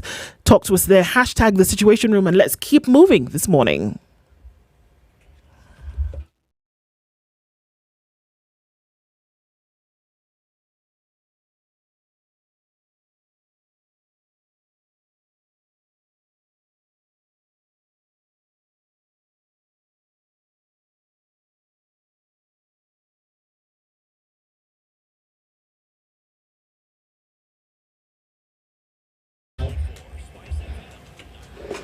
Conversations continue this morning. It is now 17 minutes to 8 o'clock. Maliba Arnold is our guest this morning, and we're looking at time for honest conversations in government. Yes. And Maliba, let's just let's look at the fact that we have the president, but now let's look at him as the party leader of UDA. And as the party leader of UDA, he has others who are below him, like, say, Oscar Sudi, who is the member. At that point when Oscar Sudi makes these pronouncements in public, as the party leader, why are we not seeing any move, even UDA just summoning Oscar Sudi or directing him to go to DCI and record a statement? Because ostensibly he seems to be doing something. Let me add something to this. We're looking at page 4 of the Standard, and there is an article here that is attributed to the Minister for Internal, whatever you call it, Interior, speaking at an interdenominational service at Embakasi Police College, Nairobi yesterday, and says in countries like the UK, Australia and the US, legal frameworks are in place to safeguard their citizens, and as a country we must have the confidence to also protect our citizens from bad behaviors of social media. Then he goes further to say, there is no government or policy sanctioning abductions. What the Inspector General and the police leadership have said is clear. There is nothing like that is abductions. Let's have this conversation, probably like mature people. We've got very few minutes to go. But first of all, let's not talk about Kenyans. Let's start from a place where we really get serious. Number one, a foreign country comes to Nairobi, captures a citizen. All of us are seeing it on TV, right? Let's go with Besigye, right? The foreign affairs, that is, our foreign affairs ministry has not sent a protest note to Uganda that Kenya's sovereignty was actually violated. What does that say? Even if they've not said anything, that it means they sanctioned. It means it was not violated. No, it means it was violated. Just because they sanctioned does not mean that the violation is about laws and how countries work. No, what I'm referring to, Arnold, is that those who should have sent the protest note are the ones I'm referring to. That's what I'm saying. That's what I'm saying. Just because the Foreign Affairs Ministry has not sent a protest note to Uganda, the Ugandan ambassador has not been summoned by the Kenyan government to explain how Ugandan forces came to Nairobi and picked Besigye. That in and of itself, we cannot pretend that that is normal. Our sovereignty was violated, whether it's sanctioned or not. That cannot be entertained. 2, we have seen people getting disappeared. To actually get around and be clever, try to speak English about that is nonsense. As in, we see people, like, so to some of us, it's actually very, very personal. I'm talking about my mentees here. I don't want to mention names so that they're not targeted. My mentees that are known, I've run a political leadership program for about 5-6 years. So I've got so many of them out there. So I've seen them disappear. They're not playing jokes. So when people try to come out and rationalize, I'm using 3 words, that you justify abduction, you rationalize, and you want to normalize that. We can't get there. When it comes to human life, when it comes to issues to do with the fundamental human rights, we cannot have us versus them. We should only be having one side. It sounds to me, though, Arnold, that the very government that you have... That's what I'm saying. Hold on. That you have previously defended. I even defend them now. Allow me to finish. Yeah. That you have defended to within an inch of your existence is going in the opposite direction, but there should be an inside conversation that you, for example, should be having and saying that, guys, we cannot allow this to happen. And you know what? The folks who are on the other side of the divide, who are begging for some kind of audience, would hope that folks who are on the inside of this thing would be able to, if now we are saying that this is the manner in which you're thinking, the people on the other side would be begging that people like Arnold would be speaking inside those corridors and saying, guys, this cannot continue in the manner in which it is. That would be the hope, I would think, that many Kenyans would be hoping can I address, right now. Can I address that? That before Arnold, and the likes of yourself who have seen these things would be able to say, when you guys close those curtains and sit in those offices and have those conversations, to be saying, guys, this cannot be. I want to believe. Is that happening? No, let me say this. There are patriots in government just as there are patriots outside of government. Kuna mikora ndani ya serikali just the same way kuna mikora hata kwa media, kwa civil society. There are revolutionaries in government just as there are probably much more radical revolutionaries in government more than there are outside here. And people speak inside just as they will speak outside here. So what is the problem? That be assured of that. That's what I'm saying. That I would actually want to believe the IG when he says he's not sanctioning it. That probably it is on the peripheries. What I do not want us to have is actually to entertain a conversation that on issues like life, we can actually afford and even try to normalize a conversation about having an us versus them. But that is what is happening. No. I'm sorry, Arnold, but that is exactly what is happening. First of all, hang on. Allow me to say this. This is exactly what is happening. That is what some of us are actually disabusing. When members of parliament, when members of government will stand on podiums and say things like your behavior is what is causing this, we've lost the value for human life. We've lost the value that we would put on Kenyans being able to open their mouths and express freely. We've lost it. It's out the window. But my question, which I hope you would answer before the time actually does run out, is who then should be having this honest conversation? Who should be having it? That conversation should be had by leaders. And then now allow me to bring you home. I didn't want to use this word. But if you rationalize, normalize, and justify abductions, if citizens do, just allow me to actually go through this. If citizens who are deemed or suspected or alleged to wrong leaders are to be abducted, then it goes without saying that then we do not respect the rule of law as leaders. Yes. And therefore, the next time we citizens feel aggrieved by leaders, we will also abduct them. That is what anarchy means. By the way, the rule of law protects leaders more against the people than it protects the people against their leaders. We only have got 5,000 leaders in this country.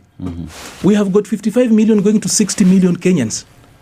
So tomorrow, if we make this, if we throw out the rule of law, it means that tomorrow when my MP, I suspect, I don't have to prove. I suspect that my MP has used CDF badly. I will organize with my local boys and we will abduct the MP. Is that really what they want? We must have a conversation where we actually do not confuse things here. If you go to court, we will not talk about you abducted because of. We are supposed to deal with abduction as it is. What we are simply saying is this, that the leadership should not be dragging its feet. Our leaders should be bold enough. And here, I'm not talking about the people in government alone. Society has got so many leaders. When you get to a place where you are having bullets from churches, from mosques, from religious leaders, there is a problem. When people who initially did not make sense start making sense on some very sensitive national issues, it means that we need to have a conversation. When we start changing decisions, I have just given you an example. Like, for example, we are changing teams midway, right? As we change the teams, are we still implementing the same thing? And is it wrong to actually accept that we have changed instead of sticking to some of these issues? And that speaks to communication as it has been, because we are not communicating effectively. I'll give you a rundown to this, and this of course sometimes causes trouble for me a lot of times. Look at this. We have got the presidential communication team. We have got something called a national communication center. I think it's led by a certain Owino. We have got a government communication center. There are many of you guys inside there. Yeah. Okay. We have got Office of the Government Spokesperson. The Government Delivery Unit now has got a very powerful communication unit. Yes. Yet there's very little communication that is coming out of that. Actually, if you threw a stone at State House today, you are likely to hit a director of communication of something. You know, you're confusing me, Arnold. Because I'm just saying. You're really confusing me because as you're here, I'm assuming that you're speaking. No, with Kenyans. I'm speaking to Kenyans. That's what I'm saying. With Kenyans now. Yes, I'm speaking to Kenyans. The same confusion that is wrought is what you're also feeling. Somebody has to be an adult in this particular setting. That adult, in where we are talking at each other, that adult has to come from the leadership. Arnold. Let's just get it. Let's just get home here. That you see the noises from everywhere. People are saying on the other side, and now we are getting to places where people say that it doesn't matter, even hata kama kura itatosha, people will go through. It is those careless statements that hurt the regime, hurt the president, because a lot of these people have not won an election outside of their constituency, and their constituency speaks one language. The president has won an election nationally.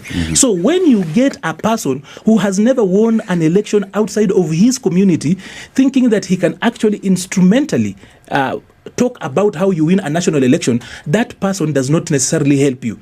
The president needs cross-cutting support. Somebody who has never won an election outside of his constituency thinks that he can actually guide the president on how to move forward. Those people really do not help how we move forward. And that's why I'm saying we need to talk to each other. And how are we going to talk without proper communication? And do these people elect themselves as spokespersons for the president, or does the president allow such individuals to speak on his behalf? That's what I'm saying. If our communication infrastructure was working effectively, those voices, I consider them noises. Because if the president speaks something, his message should be final. And if the IG speaks on security, his statement should be final and it should not be second-guessed. So when the IG speaks and somebody elsewhere on Twitter says something, and then using that, people start second-guessing the IG, it means that we are not communicating properly, and that we cannot put it on the citizenry. To whom much is given, much is expected. Arnold, you are the head of policy and public affairs UDA, and as that, I'm assuming your proximity to the president is close because he is the party leader. I'm assuming as the elder in the room, have you had this conversation with the president, or even tried to? Or getting to him. That's what I'm saying. That this conversation, we need to start having a honest conversation. Because I think today, the Kool-Aid that Arnold is drinking is not allowing him to answer yes or no question. No. But this is the point. That issues of the Republic are much heavier, and sometimes you can't answer them in yes and no strokes. Have you had a conversation with the president? Definitely, the president's having. What I would say, I am not an advisor of the president. The president has got advisors, but I think if I listen to the president's advisors, they are very brilliant people. If you look at the plans and how they explain and elucidate it, it looks like they know what they are doing. But at the implementation level, you actually realize, you also listen to the people and realize that the people are saying something.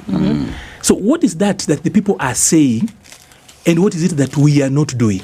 So having a conversation that moves forward, I think, and I will support Boni Khalwale when Boni Khalwale says that the biggest problem with this administration is communication. Right. Let's put it clear that no one should contradict the president when he speaks. And policy should align. The problem is that when the president speaks and data catches up with what he says and contradicts the president, then it ends up looking like the president is lying. Because data does not then match with what he has said. And a lot of that data is sometimes a mix-up of what PSS are saying down here, what people in parliament are saying. If he sorted his communication, if he sorted his advisory team, probably we will be speaking much more fluently and coherently. Because in public communication, there are three things. There must be clarity, there must be consistency, and there should be differentiation. Now, do you see clarity in the way we are communicating? No. Do you see consistency? No. Is there differentiation? Let me give you a simple basic about differentiation. We are talking about abduction, and you are talking about bad manners of children. People who are 18 years old are not children. They can vote for you. They can marry. They are adults on their own. But over and above, of course, all of us are people's children. When it appears that the children are being targeted, societies become so hostile. So if we were to fix our communication, for example, allow me to ask you, have you heard anything from my party ever since the abduction started? the spokesperson of the party, is, of course, the Secretary General. Have you seen any statement to that effect? Who is your Secretary General again? Hassan Omar. I was joking, but okay. Okay. Have you heard anything from the government spokesman to this effect? The statement you had from the IG, who is the spokesperson of the police, that's the final man. There's the spokesperson, of course, wrestler. Sometimes you wonder if she really is there doing her job or not, because a lot of these men are doing, I don't know that they do mansplaining, because there is somebody in that particular unit who's a competent spokesperson, a PhD holder to that effect, but you don't see her talking. Sounds to me like y'all need some work indoors. Yes, there is need. And that's what I'm saying. We need to have a honest conversation. The other day, Boni Khalwale said that the biggest problem that probably we have as an administration is our communication. And I'll tell you 100%, if our communication worked properly, we will talk to Kenyans na tukasikizana. But we are not, the issues Kenyans are asking are basic.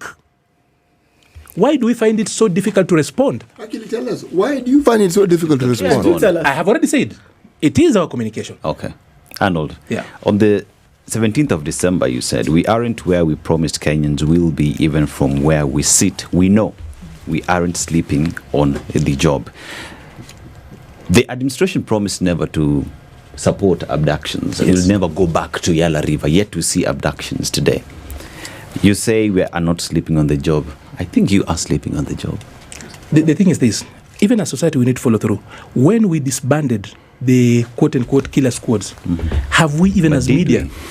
It was public information. No. It was public information. It was stated. It was stated. Yes. And for me, I took it as a fact. So the president said that he disbanded all those things, and even somebody was fired for that, right?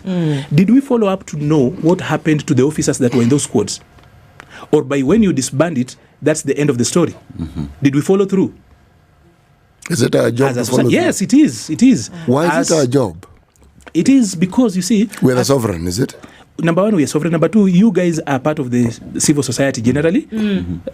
Whatever estate you call yourself, you are still part and parcel of the civil society. That will be the fourth estate. Tell us, was anything followed through from the government I'm asking side? you guys, when we did that, because it means that probably that thing, once you disband and you leave them out there, were those officers, since they were committing a crime, were they punished? Arnold, it's a very valid point you make. We did not follow up. So no one follows up on these issues. The media. So when we say we should not be doing some of these issues, a lot of these issues have not been followed through. Who are those officers? If you say you have disbanded, which means you have identified the people, right? Who are they?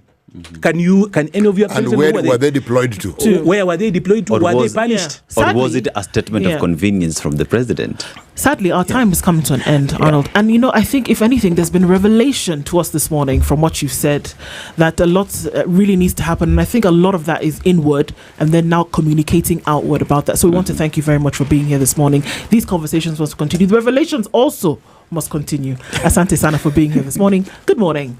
It's 8 a.m.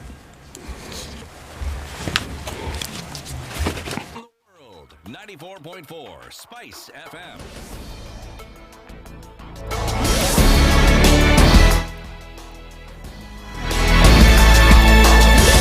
Good morning, this is the News Wire. I'm Leah Ubaga. President William Ruto has dismissed his opponents who claim he'll only be a one-term president. Speaking at a service at a Pentecostal church in Dagoretti, North, Ruto said he is proud to be the president of Kenya despite coming from a low-profile family. Kuna watu wanaongea mambo ya one term, two terms, three terms. Mimi nataka niwaambie, mimi pale nyuma kuna watu hata hawakufikiria nitakuwa na any term. So Mungu ni nani? Si ndio? So mimi nimefurahi sana kwamba Mungu amenipatia nafasi hii niwe kiongozi wa Kenya. Mimi ambaye nilikuwa mtu mdogo, sijulikani, familia yangu haijulikani, kutoka mahali kidogo, I am a very proud president of the Republic of Kenya. According to the president, his intention is to unite the nation and has urged Kenyans to work with leaders to achieve that. God has given me an opportunity to lead this nation and an assignment to transform Kenya. And I have every intention to make sure that we transform our nation. Ndio sababu niko tayari kuungana na viongozi wote na kuunganisha Wakenya wote, ndio tuweze kutimiza mapenzi ya Mungu kwa Kenya hii, na tuweze kutekeleza ile mambo ambayo itabadilisha taifa letu la Kenya. The president added that there are already changes that have been witnessed in the country, promising to achieve more reforms.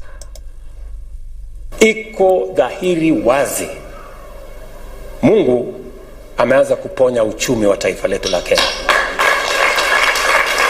Mahali inflation ilikuwa sio mahali iko sasa. Mahali dola ilikuwa sio mahali iko sasa. Mahali interest rate ilikuwa sio mahali iko sasa. Tunapiga hatua ya kwenda mbele. Hakuna watu wengine hawakuamini ya kwamba kwa kweli tunaweza kupunguza gharama ya chakula. Wengi hawakuamini ya kwamba tunaweza kuimplement affordable housing. Hawakuamini ya kwamba tunaweza kuimplement universal health coverage. And former Deputy President Rigathi Gachagua has accused President William Ruto of not being truthful over his recent remarks to call for moral values among the youth. Speaking at the AIPCA Dandora Church service in Nairobi, Gachagua claimed that President Ruto is the cause of the decline in moral values among the youth. What you started, hii ya kutukana nani, wewe ulituambia Uhuru Kenyatta ni mlevi. Ukatuambia Raila ni mchawi. Ukatuambia nini? Sasa wewe ndio umetuma hivi vijana wanatukana watu. Sasa wewe na watu yako ndio umefundisha watoto wetu kutukana. Na hii maneno ya kuwekwa jeneza, kwani mnaogopa kifo namna gani? Mtakufa siku moja. Mnapiga kelele ati umewekwa jeneza. Hata ukiwekwa jeneza, kwani umekufa? What is the problem? Gachagua further raised concerns over the delay in the appointment of new commissioners for the Independent Electoral and Boundaries Commission, claiming that the government is plotting to disrupt the 2027 general elections. The process is as important as the outcome. Na tukisikiza watu ya president wale wanaongea huko, ukiona hakuna IBC, upate mazungumzo ya mjumbe anasema ati tunaweza patia wewe 24 years. Mwingine anasema hata kama kura haitoshi hakuna pahali unaenda tutaongeza. Na hakuna IBC. Ukiangalia hiyo maneno yote vile inakaa, the absence of IBC is a pointer of a scheme ya ile maneno ambayo inapangwa. That's the news wire. I'm La Obaga.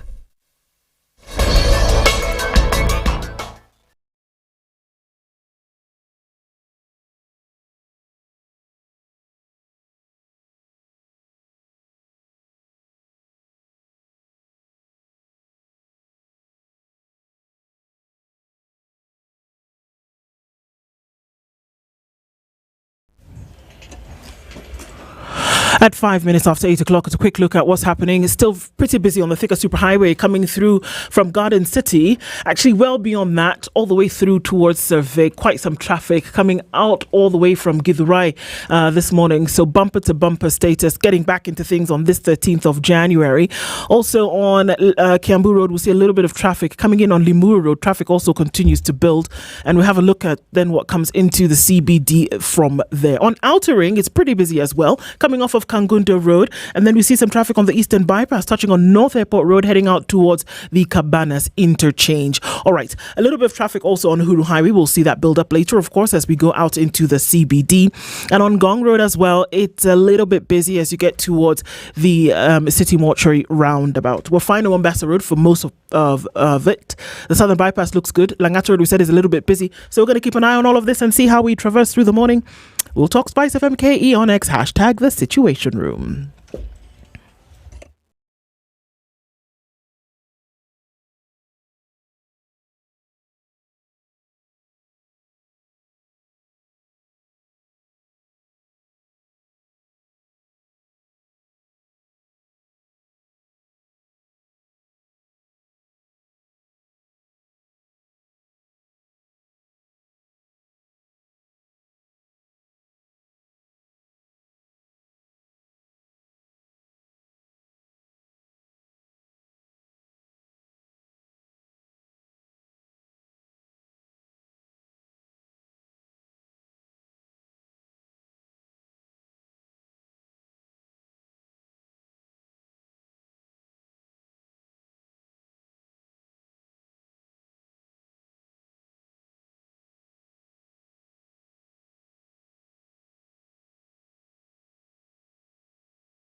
It is 7 minutes after 8 o'clock into the third hour of Kenya's biggest conversation.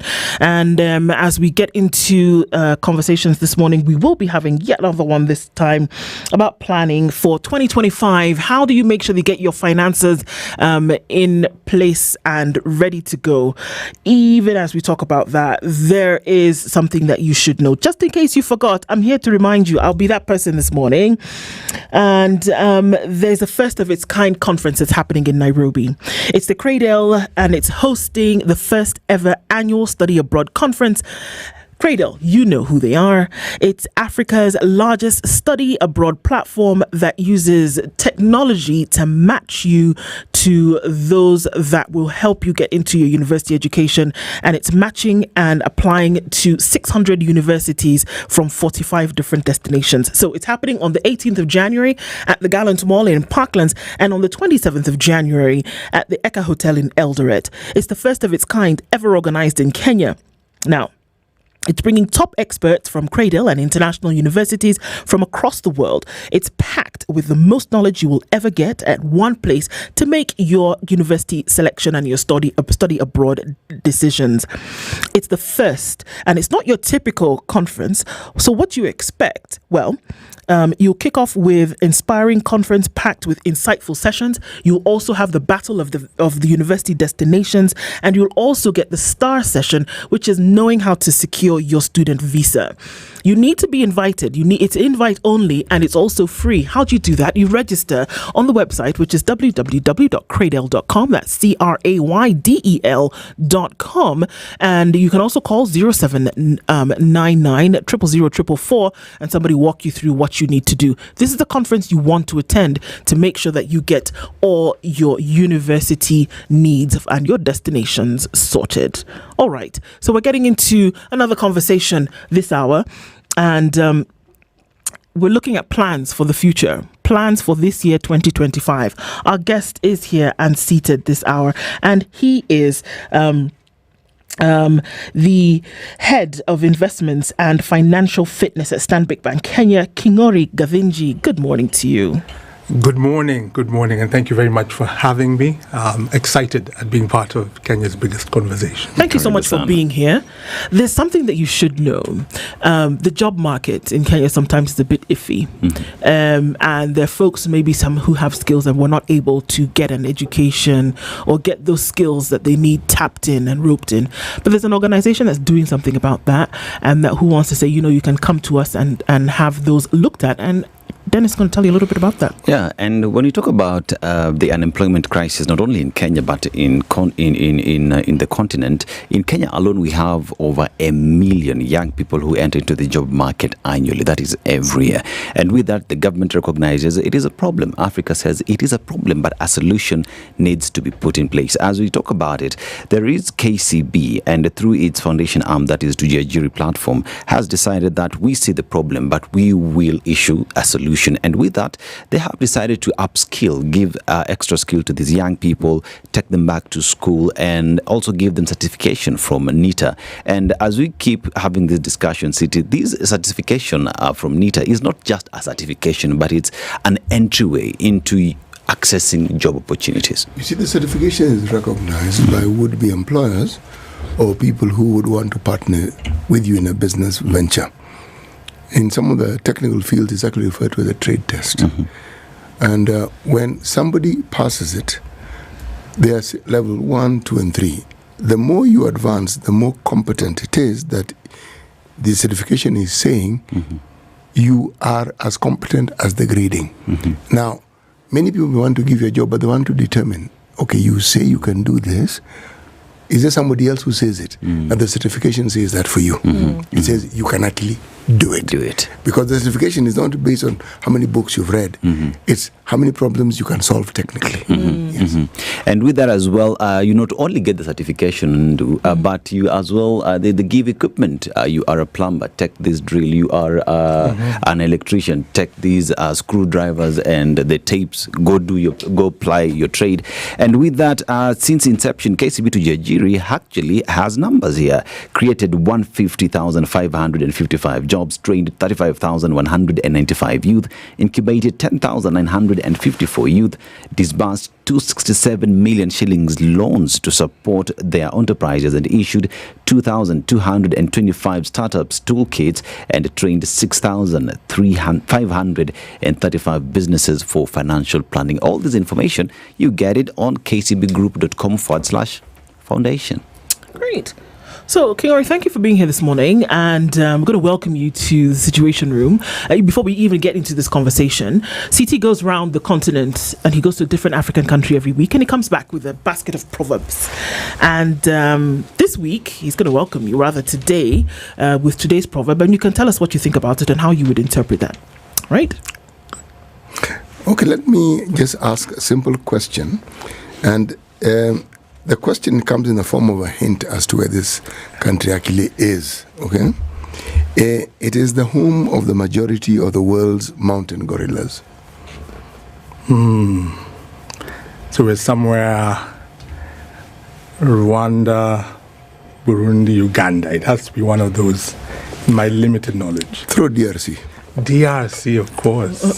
Yes, if you're going to go that route, then you throw in DRC. Yeah. Yes, that is true. But let me give you a different hint. That country has a mountain range that makes it possible for the habitation of these gorillas. And the mountains are referred to as the mountains of the moon. Okay. I think we're still in. Was I on the right track? No, you are right. You are very right. The geographical area, you got it smart. Right, but then I'm going to pin you down and say which country. But so far, you're good. So far, I'm good. Uganda? Excellent. Okay. You are absolutely right. It is Uganda. Yes, you clearly paid attention in geography class. Thank you. I was most anxious actually about CT Muga's random quiz. Oh dear. The pop quiz is actually what I was wondering. Will I be the one who drops the standard? No, you actually never drop it. The way you answered it is the right way to approach it. Is it in this region? I will tell you, yes, it is. All right. Yes, exactly. Even if you threw in Somalia, I would tell you, actually, it's not too far away. Yes. True. Yes. Another proverb. Yes. Do not look where you fell, but where you slipped. Clearly, it sounds like a lot of wisdom, and I think it actually speaks quite well. Do not look where you fell, but where you slipped. Yeah. I think it's a reminder to all of us on the different journeys that we're on. It could be financial planning, career planning, just doing this thing called life. Yeah. When things begin to go wrong, and we're at the start of a new year, and people may begin to think, okay, it's 2025, how do I set myself up? But as we'll hopefully get into, I think 2025 and the way it turns out has a lot to do with the way you spent 2024 and the years before. So my humble submission to the body of knowledge that you are growing with your wise sayings is look behind. I mean, yes, you need to look forward as you plan, but consider the steps that you have taken. And when you are planning a journey, consider each of those individual steps as part of that longer journey, because in the end, it'll be where you slipped that really determines ultimately where you fall and the journey and how it goes. Well, you put it very well. Indeed. Very, very well indeed. Yes, thank you. Okay, so we're jumping into 2025 already, Kingori, and many questions. I mean, you start the year off and there just seems, look, I don't think there's anybody who's unburdened at the beginning of the year when you're looking at all these things that need to be done. And now at this point, you're asking us, well, look into 2024 and see where you may have botched things. But at this point, how do you start off into a new year, especially from a financial point of view, where there's so much in terms of demands and burdens? Where do you begin? Thank you. And I think, first of all, 2024, if we just take a moment to do a quick review of it, if you listen to what people are describing it at, we are sometimes accused in our industry of coming up with financial jargon, but the word "where" that people have used to describe 2024 captures, I think, the broad spectrum. It was a tough year at the macroeconomic level. It was a tough year for us as individuals. We saw a lot of different changes. If you ask the shilling, it'll tell you it was a tough year for me as well. But by the end of it, the shilling came around and things are beginning to look up. As we come into 2025, and thank you for sharing what some of our peers in the industry are doing to help particularly young people acquire skills. I run a program called the Financial Fitness Academy, and when we're starting that conversation, as we will be doing in the course of this year with new partners, we talk to people about the power of creating and building. It sounds a little biblical, but that's not the intention. It's really to ask yourself, what's in your hand? And as you come into 2025, the question is, what do you have available? What can you put to work for you? When we're talking investments, which is the other thing I do at Stanbic Bank, and which we are quite proud of being able to drive that in Kenya, we tell people that when you're thinking about achieving a particular goal, let's say in 2025, I want to grow my savings.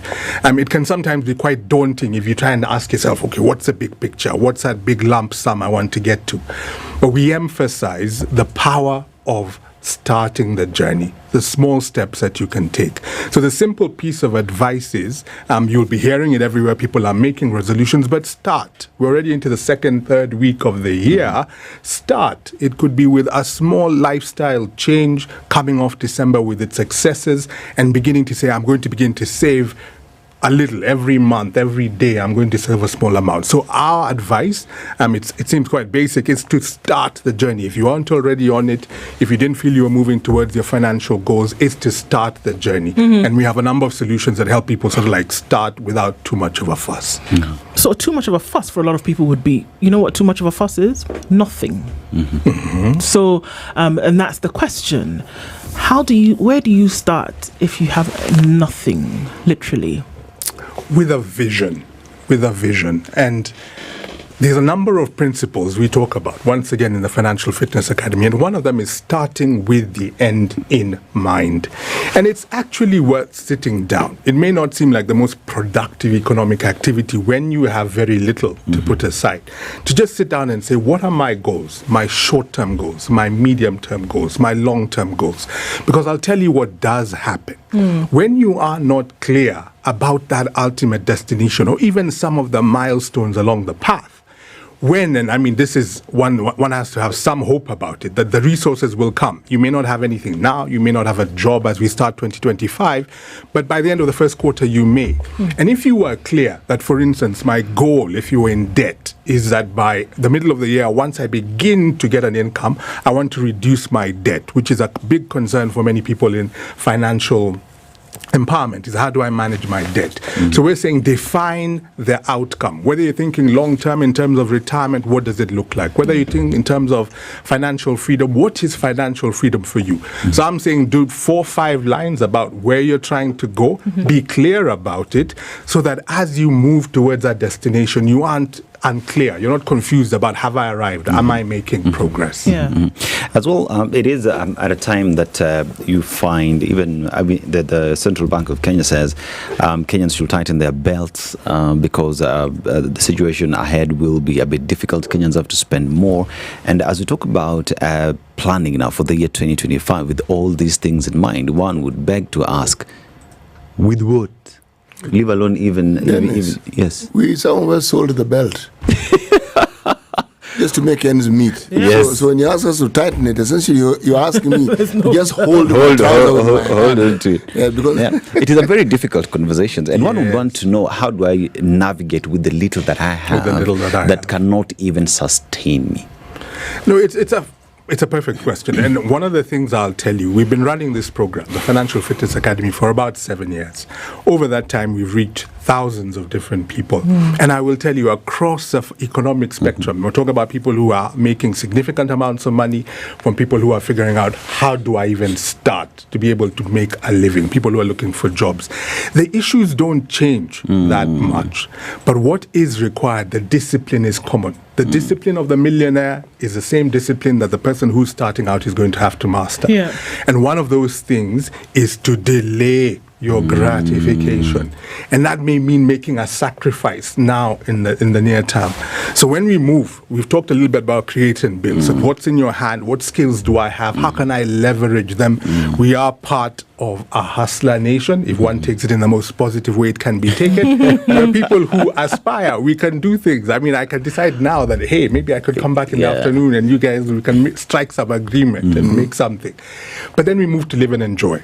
And now we begin to talk about your belt. And it's a lifestyle that you've adopted, Derek. It's to say, are you living a life that you can, not a life that's been determined for you but by your circumstances, but by choice you're saying, I will sacrifice now. And this is where it gets complicated, particularly if I can say for the emerging generation, that I will sacrifice now. And we talk, for instance, about a budget, a very powerful tool. A very powerful tool. And I know I'm still touching on this issue of people like, this guy is back on budgeting and we don't have the money to budget. Like I said, you're planning in advance. So we're saying have a budget. Be disciplined, because if you're working hard, if you're getting skills and skills are available from different sources, you will find with time the resources come. But for many people, and this is really one of the driving factors behind the Financial Fitness Academy, the resources came before the skills to manage the resources that arrived. So our goal is to get to people that wherever you are, give you the skills, help you draft a vision, a financial vision. As the money comes in, you are ready to administer it so that it can last your financial lifetime. I hear you talk about the emerging generation, and others would call them the microwave generation. First job, few months of money, I want to get that Audi. Yet that's pretty much just about it. And here now you talk in terms of living within your means, delaying gratification, but they want that gratification here today. So in terms of just talking to them and convincing them, how do you go about it?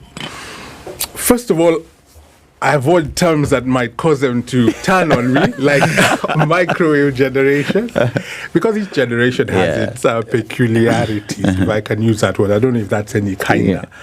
But I think it is to say, one, if you look at the people we admire, wealth that comes overnight, in a hurry, unexplained, in my short experience, has a tendency to leave in the same way. It will leave you overnight. It will leave without a goodbye, and it will leave you wondering, what is this about? The journey of financial fitness is also about sustainability. So we're telling people that, are you working for a 1 year? Is 2025 as good as it's going to get for King Ori? If so, by all means, live like that is a year.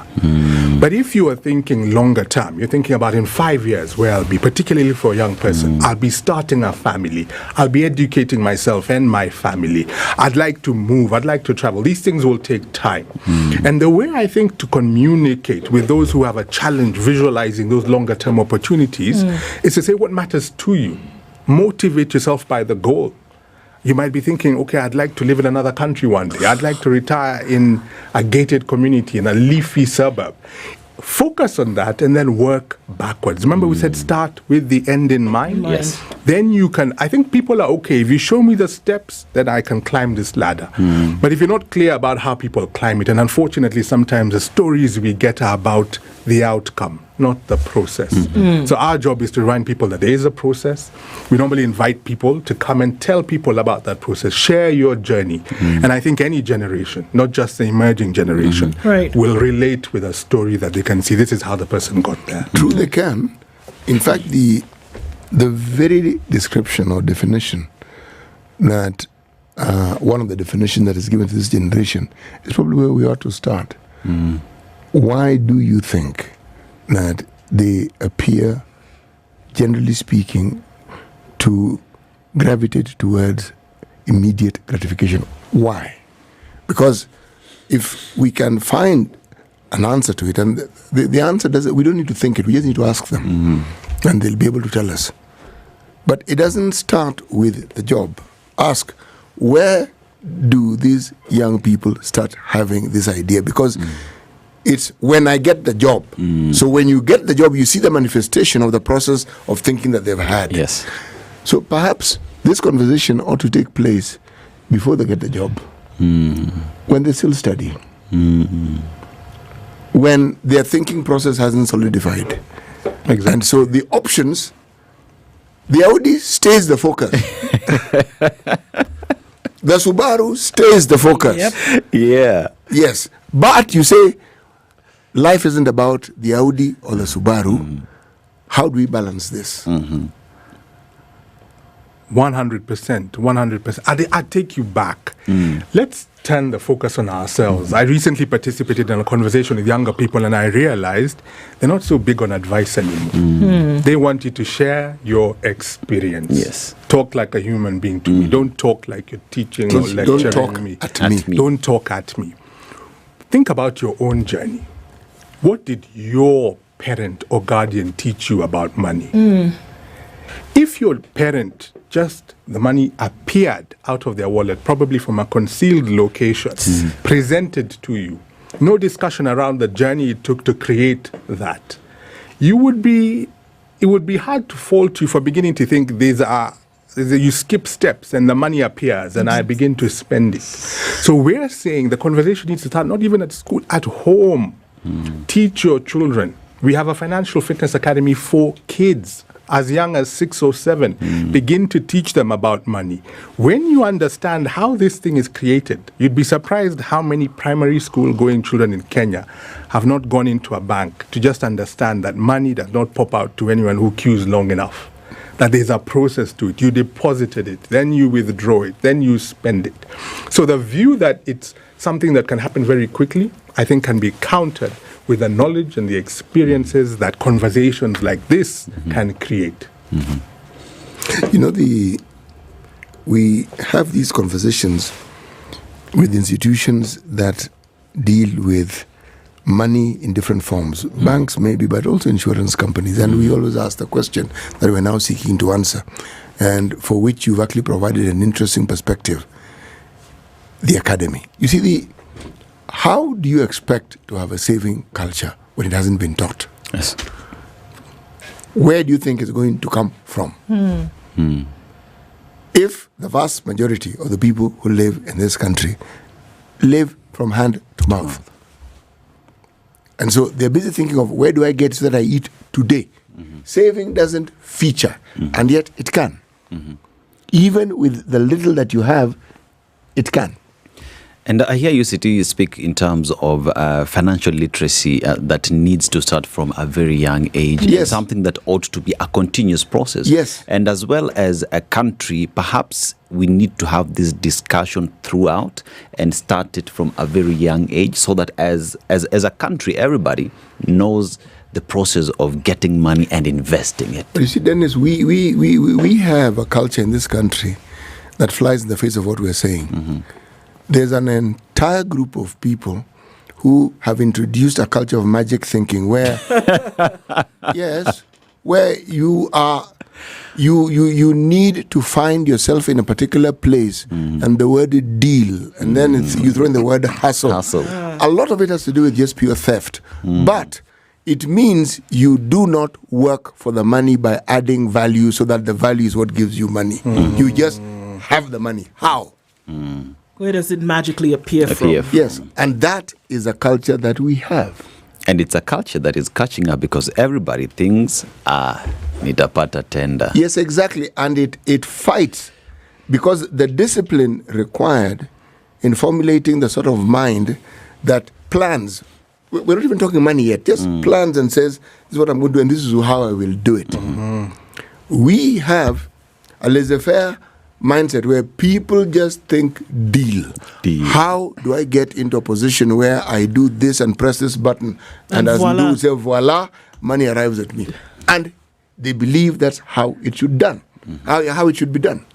100%. I mean, if you listen to what people are talking about these days when it comes to money, there's a book, The Psychology of Money. Everybody who is trying to improve themselves these days is talking about that book. And it's about the mind. It's about the software when it comes to thinking about financial prosperity. It's about our culture. And that's why we organize a Financial Fitness Academy in the way we do. We first start by talking about how do you make your money? Are you clear about the skill set, the value you bring It used to be about time. You clock in 8 o'clock, make sure you're still there by 5 o'clock, you will be paid at the end of the month. Now people are talking value. Then we've talked about how do you live and enjoy. Then we say, think about your lifestyle, adjust it appropriately. And we continue to cycle through all the way to planning for the future. Right. 3 elements when you're talking about financial health, because I think that's the other point, and it comes through in the report. There is financial literacy, which is about knowing. There is financial health, which is about the practicality of being able to do. Are you able to manage your today? And financial institutions are there to help you navigate your today. But can you deal with risk? And CT talked about insurance, and we all know about our insurance penetration. Everybody knows Kenya's insurance penetration is low. 3%. 3%. Everybody, you ask. But what does that mean? It means that we are one risk away from being in financial ICU. And then there's the future. And I think you have made a valid point. Until the hardware, now we talk about the economy, you talk about inflation, you talk about the opportunities, the unemployment rate. Until the hardware also kicks in, it's very difficult to plan for the long term. So those are the 3 elements I think the report brings out that we also are saying we can address. We've been doing this. We say Kenya is our home. We drive our growth. And the way to do it, I think, is to help people manage their today, help people deal with the risks that come, and also set them up so that they can begin to invest and plan for the long term in the future. On that point, let's take a break and then come back and continue some of this. One of the big issues when we talk about some of these things, King Ori, is debt. It's a big one. You talked about that. If you want to get out of debt, what do you do? How are you able to plan a future financially if you do not consider debt and how to get out of it? So let's take a break and come back and look at that. We're talking with Kigori Gavinji this morning, and we're looking at, all right, planning for 2025, coming off of the back of 2024. What things should you look out for, and how should you make those plans into the future? We'll take a break and look at weather and traffic, and we'll be back right after this.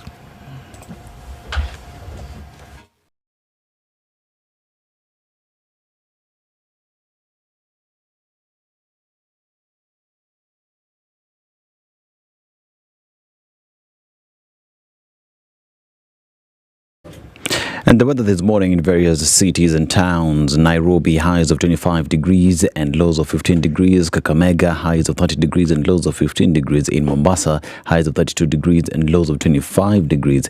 And in Nakuru City, highs of 27 degrees and lows of 12 degrees. In Nyeri town, highs of 26 degrees and lows of 13 degrees. Across the borders to Mogadishu, highs of 30 degrees and lows of 23 degrees. And in Dar es Salaam, Tanzania, highs of 32 degrees and lows of 27 degrees. And in CT Muga's favorite city, Kinshasa, Congo, DRC, highs of 33 degrees and lows of 24 degrees. And in China, highs of 7 degrees and lows of -1 degrees. And in Paris, the city of love, highs of 4 degrees and lows of -3 degrees. That is the weather. These are.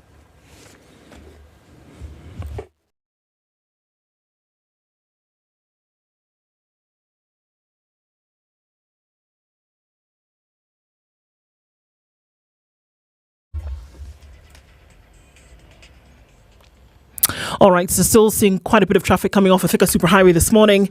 It's going to connect with what's coming off of Outer Ring, and outbound on Outer Ring, not too bad. Inbound, different story. Coming off of the Eastern Bypass, we're seeing a lot of movement going towards Cabanas at the interchange, but then you'll be fine joining with Mombasa Road thereafter. Uhuru Highway is probably going to take off a lot of the traffic that's been feeding in through all morning, and as you get to the CBD, it's probably going to be a bit clogged, but you'll survive this, I promise. On the Southern Bypass, you're looking good through towards the city. You're going to go out through towards Kikuyu. Folks who are going out of the city, that's a shorter route to get towards Limuru Road. Also, let's take a look at coming off of Limuru Road itself now, the Limuru Road inside the city.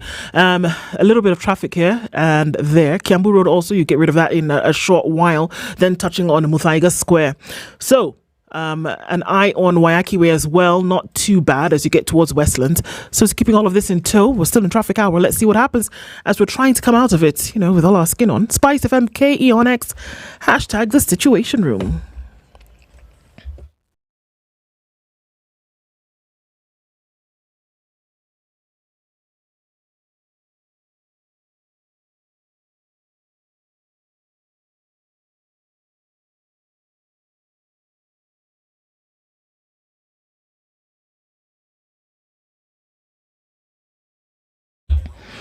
Our conversations continue and our live streams, reminding that we're up on YouTube and Facebook and our audiences on KTN this morning. We're having a conversation with Kingori Gathinji, who is the head investments and financial fitness at Stanbic Bank. And we're talking about financial planning for 2025, getting a head start. A lot of times, I mean, when C talks about, there's no belt left. And on top of the no belt left, you still got this whole truck of debt behind you. I mean, and truly, I think that maybe debt as an epidemic, has not been looked at enough in terms of what, is owed, in terms of the burden on the shoulders. That tied to then, how do you then start to make plans for your development for the future when you also... The weather with Spice FM. Thank you. And it's a sobering subject. Let's talk about it now. That comes out in different reports in different parts of the world. The current level of non-performing in formal lending is now over 60%. So we're talking about, for every 100 million shillings, we talk about between 15 to 20 million shillings that is almost immediately unrecoverable, difficult to service, and so it is a real concern. When I draw on the wisdom of that saying that was shared earlier, where you slip to versus where you fall, I think debt comes in right for a lot of criticism as a sort of a lot of financial instability. And we advocate now, one, there is such a thing as good and bad debt. So it starts with the thinking, we talk about the culture around what we want. Generally, and I'm not addressing government, but it can apply at the macroeconomic or the microeconomic level, you should not be borrowing to consume.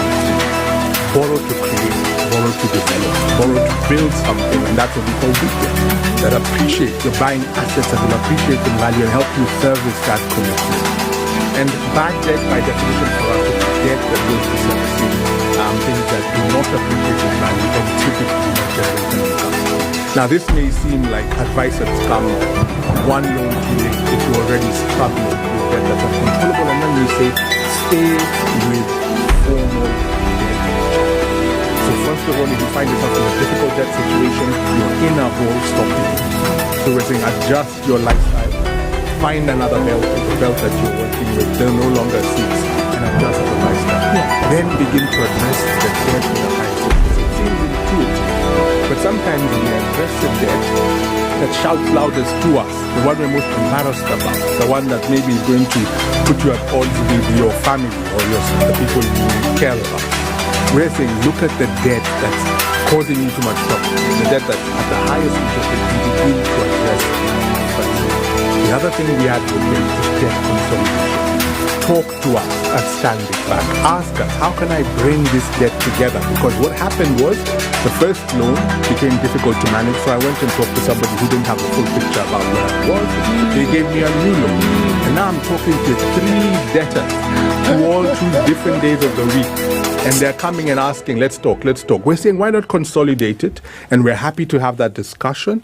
Come into one of our branches, talk to one of our advisors, and we will see. We're not promising that we can once again magic away the problem, but we can have a discussion about debt consolidation. And the other thing to do really is to say, once you've consolidated it, is then take on debt that you can manage. Debt needs to be sustainable. Mm-hmm. Debt needs to be allowing you, one, to meet your current commitments, but also to plan for the long term. Mm-hmm. So that would be what I would advise. This thing that you've just said makes so much sense. Mm-hmm. But do you tell it to your clients? Because the institution you work for, I'm certain, also has a debt portfolio of people who have non-performing loans. When someone takes the loan, for whatever reason, because there's a criteria you must meet before you're given the money, is there that continuous follow-up and conversation with this person?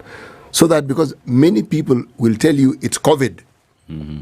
When COVID happened, a lot happened. And actually, indeed, a lot did happen.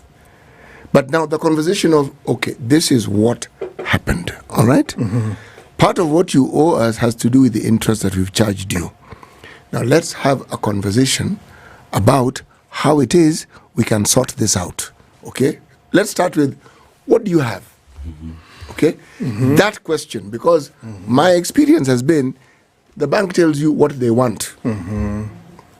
Not ask the question, what do you have, so that you can begin a conversation around what you have. Start by just paying off the interest. Let's leave the principal for a side. The interest may be easier to pay. Now, you see, the moment that conversation begins, it means you have engaged and you're making progress. And then there's a knowledge of, if something happens again, come back, let's talk. Does your institution have this conversation with its people? I think it's a good challenge, and I want to give you a very honest answer about how this journey began.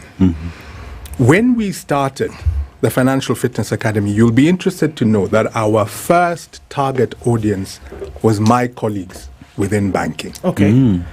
Because we realized there was a challenge.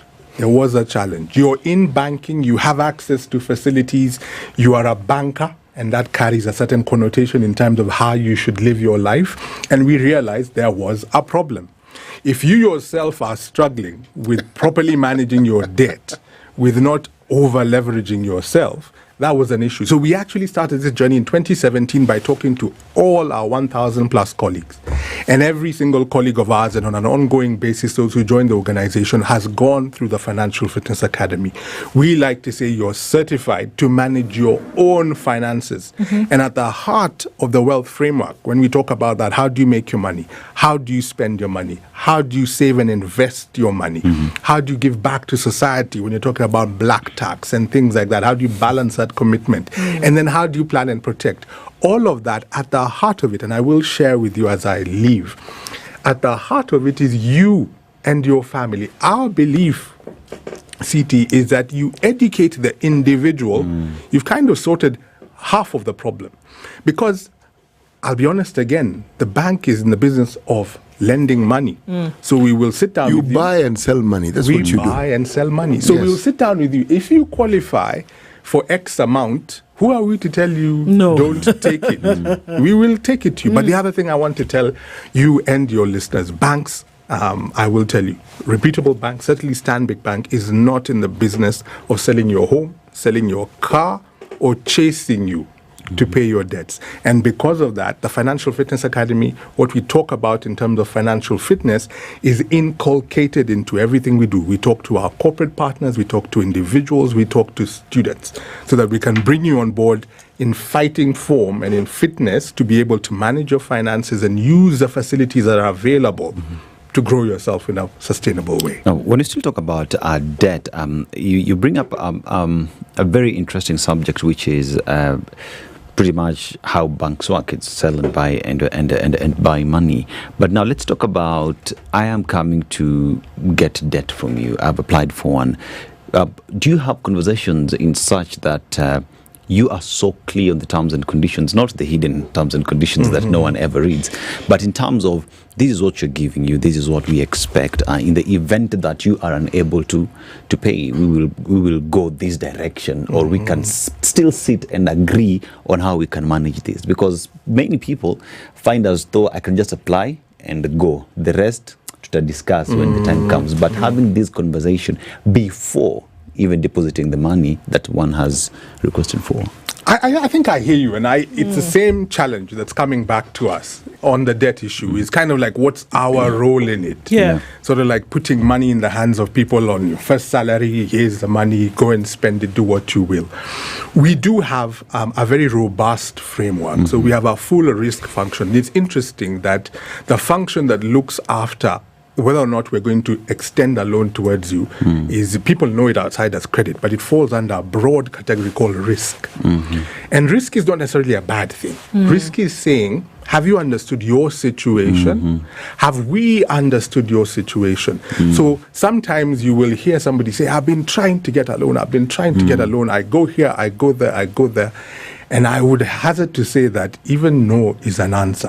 When you're getting that feedback that maybe the proposal you have is not a very good one, take it as feedback. I actually know people who say if a business plan satisfies a banker, that they are ready to lend to you, that is a good business plan. You can do a lot with that business. Why? Because you're so difficult to please. Not we're so difficult to please, it's because we are an objective party. Because we're just saying, you come and told us you want to start a business, and then we're looking at your cash flows, and we're saying we think you'll begin to see you breaking even in 3 years.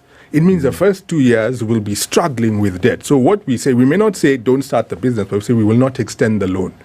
You go away saying that bank is difficult, they're not willing to lend. But what we've given is valuable feedback. Yes, but couldn't it be more valuable by you? Instead of saying we won't give it to you, say, look, no, let me rephrase it. Yes. Do you tell people what they need to do in order for you to give them loans?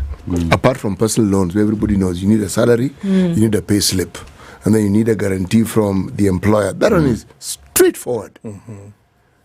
What about somebody who works with a contract? What about someone who does odd jobs? They are young, they've just started, but they have an income and it comes in. Sometimes it's haphazard, but it comes in. What about people like myself who are clearly not in their first youth? Lastly, do the policies actually meet the needs of the Kenyan? Because you will have bank policies. And if you talk to banks, they'll tell you our policy. Okay, we get it. You have a policy. It's other people's money. We get all that. How do you determine these policies? Are they based on meeting the needs of the citizens of this country? Or is it a policy that came from somewhere and it serves a different interest? It's a good question, very good question. And I'll answer it in two ways. One of the things that we've been very big on, so we've talked a lot about the Financial Fitness Academy from the lens of the individual. We run a very similar program, Financial Fitness for SMEs.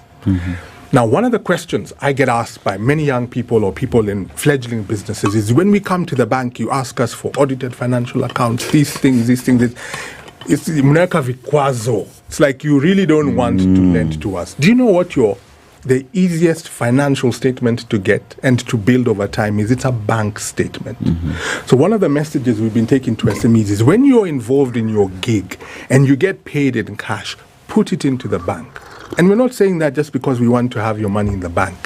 It's when you build that relationship with a financial institution that we can see, yes, your business is young, you haven't got structures, but you have a discipline. When you get paid, it goes into the bank. When you pay, we see it coming out of the bank. And then when we sit down to say, fine, you're not yet at a mature level where you have audited accounts and this and that. But that alone. So what I'm saying is, I think banks, and certainly that's something we're looking to do, and even through our foundation, we're working with partners, like-minded individuals to say, how do we raise the standard of these? I mean, SMEs are 90% of the employment in Kenya is down to SMEs. How do we help them? And I think when you talk about being relevant to the Kenyan economy, saying Kenya is our home and drive our growth, you cannot be relevant if you're not addressing the fact that the majority of our employment is in the informal sector, and then create tools, create solutions that would allow them to work even within the structures of a bank, but to achieve their objectives. So it's how we are approaching the challenge. What is the percentage of penetration of individuals who have bank accounts in this country? I don't have that number. But of the reports that we have, and I think give credit where it's due, financial inclusion, courtesy of mobile banking, and the ability to have a mobile account, call it M-Pesa, call it what you will, is over 90%. So I can say there the challenge is being addressed, but in terms of actual bank account penetration, it's something I'd have to look at. Well, it's around 60%. Around so they say, or thereabouts. Some say 70, some say 60. But the point is this. Every time we talk to people in the insurance business and and insurers also call themselves financial institutions, okay? Or people who are straight out bankers like yourself, is the story of the future. And we always